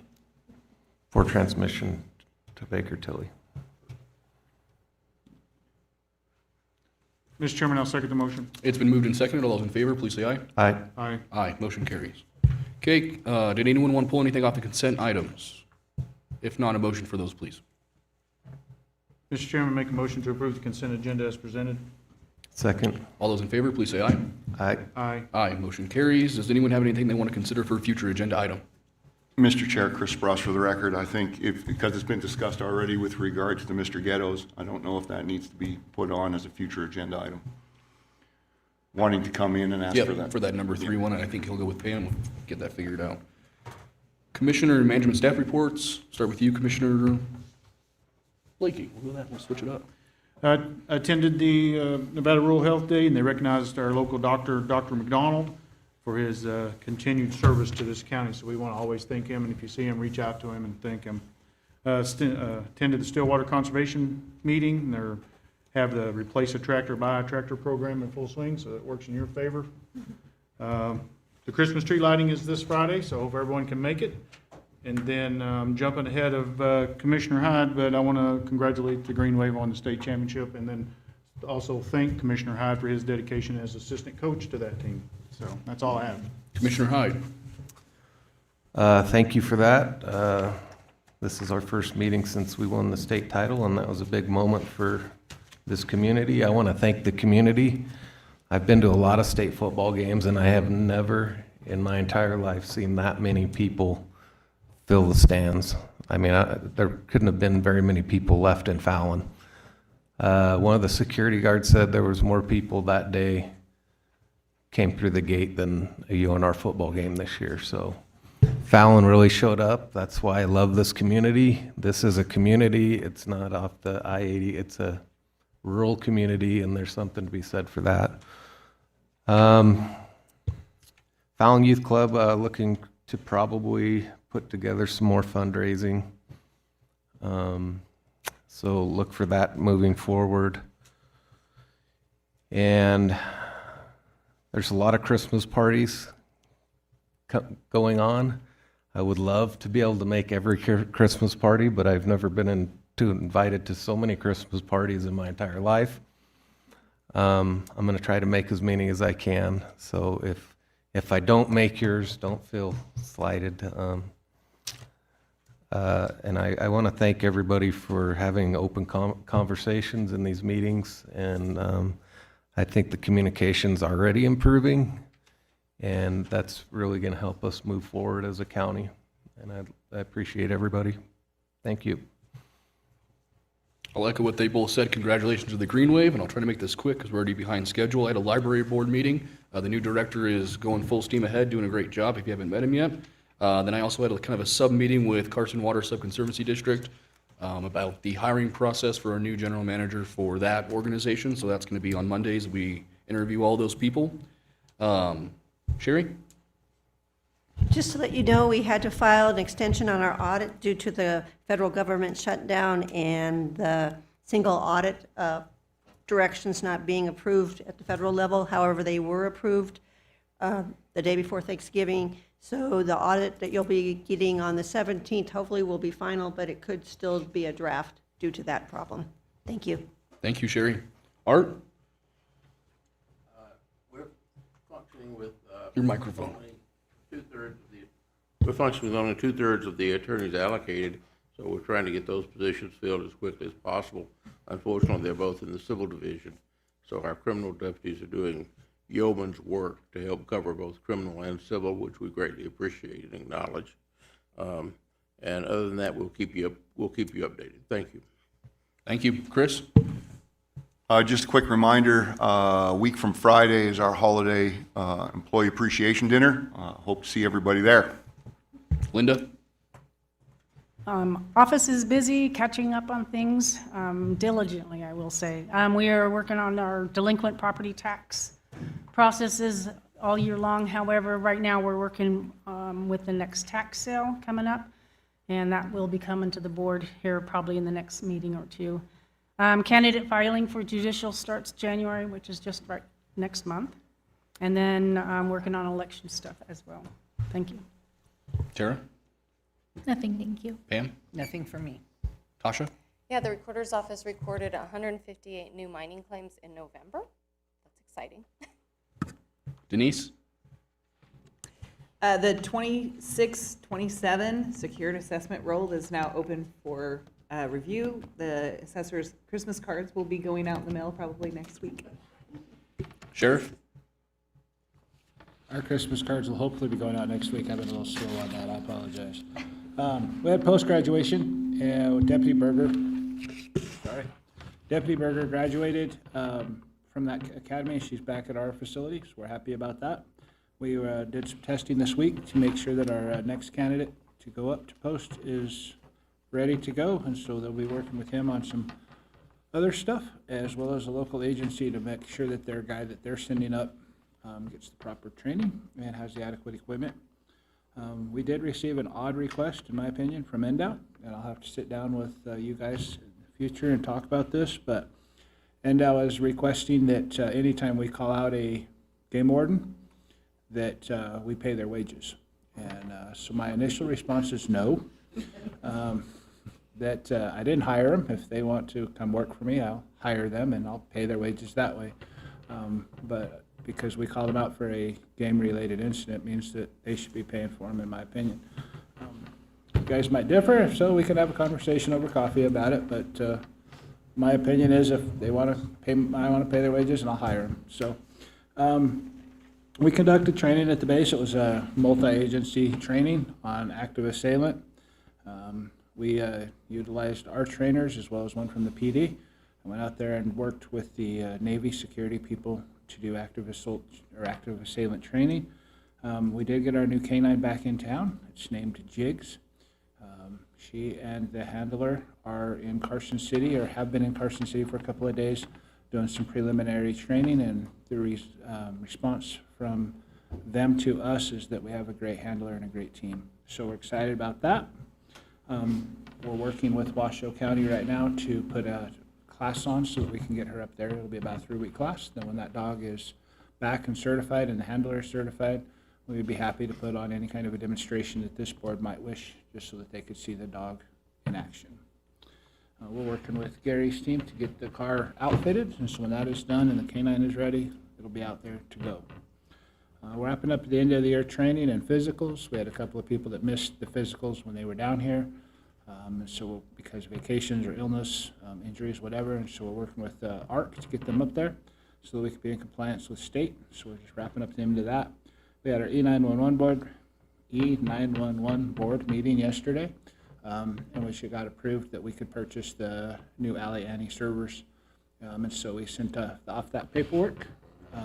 Signed it yesterday. We emailed it off, so it's now back to Logically, and so they can move forward with the purchase. So appreciate that process, and thank you, guys. Thank you, Sheriff. Joe, you have anything?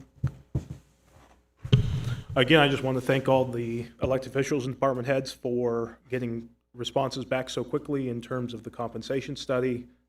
That will be a lot of work for this December so that we can get things moving forward. In addition, now that the shutdown is over, we've had some communication with our SNPLMA folks, and so that project is also moving forward at federal pace. Okay, claims and payroll are going around right now. At this time, is there any public comment? Okay, we stand adjourned. Thank you, guys.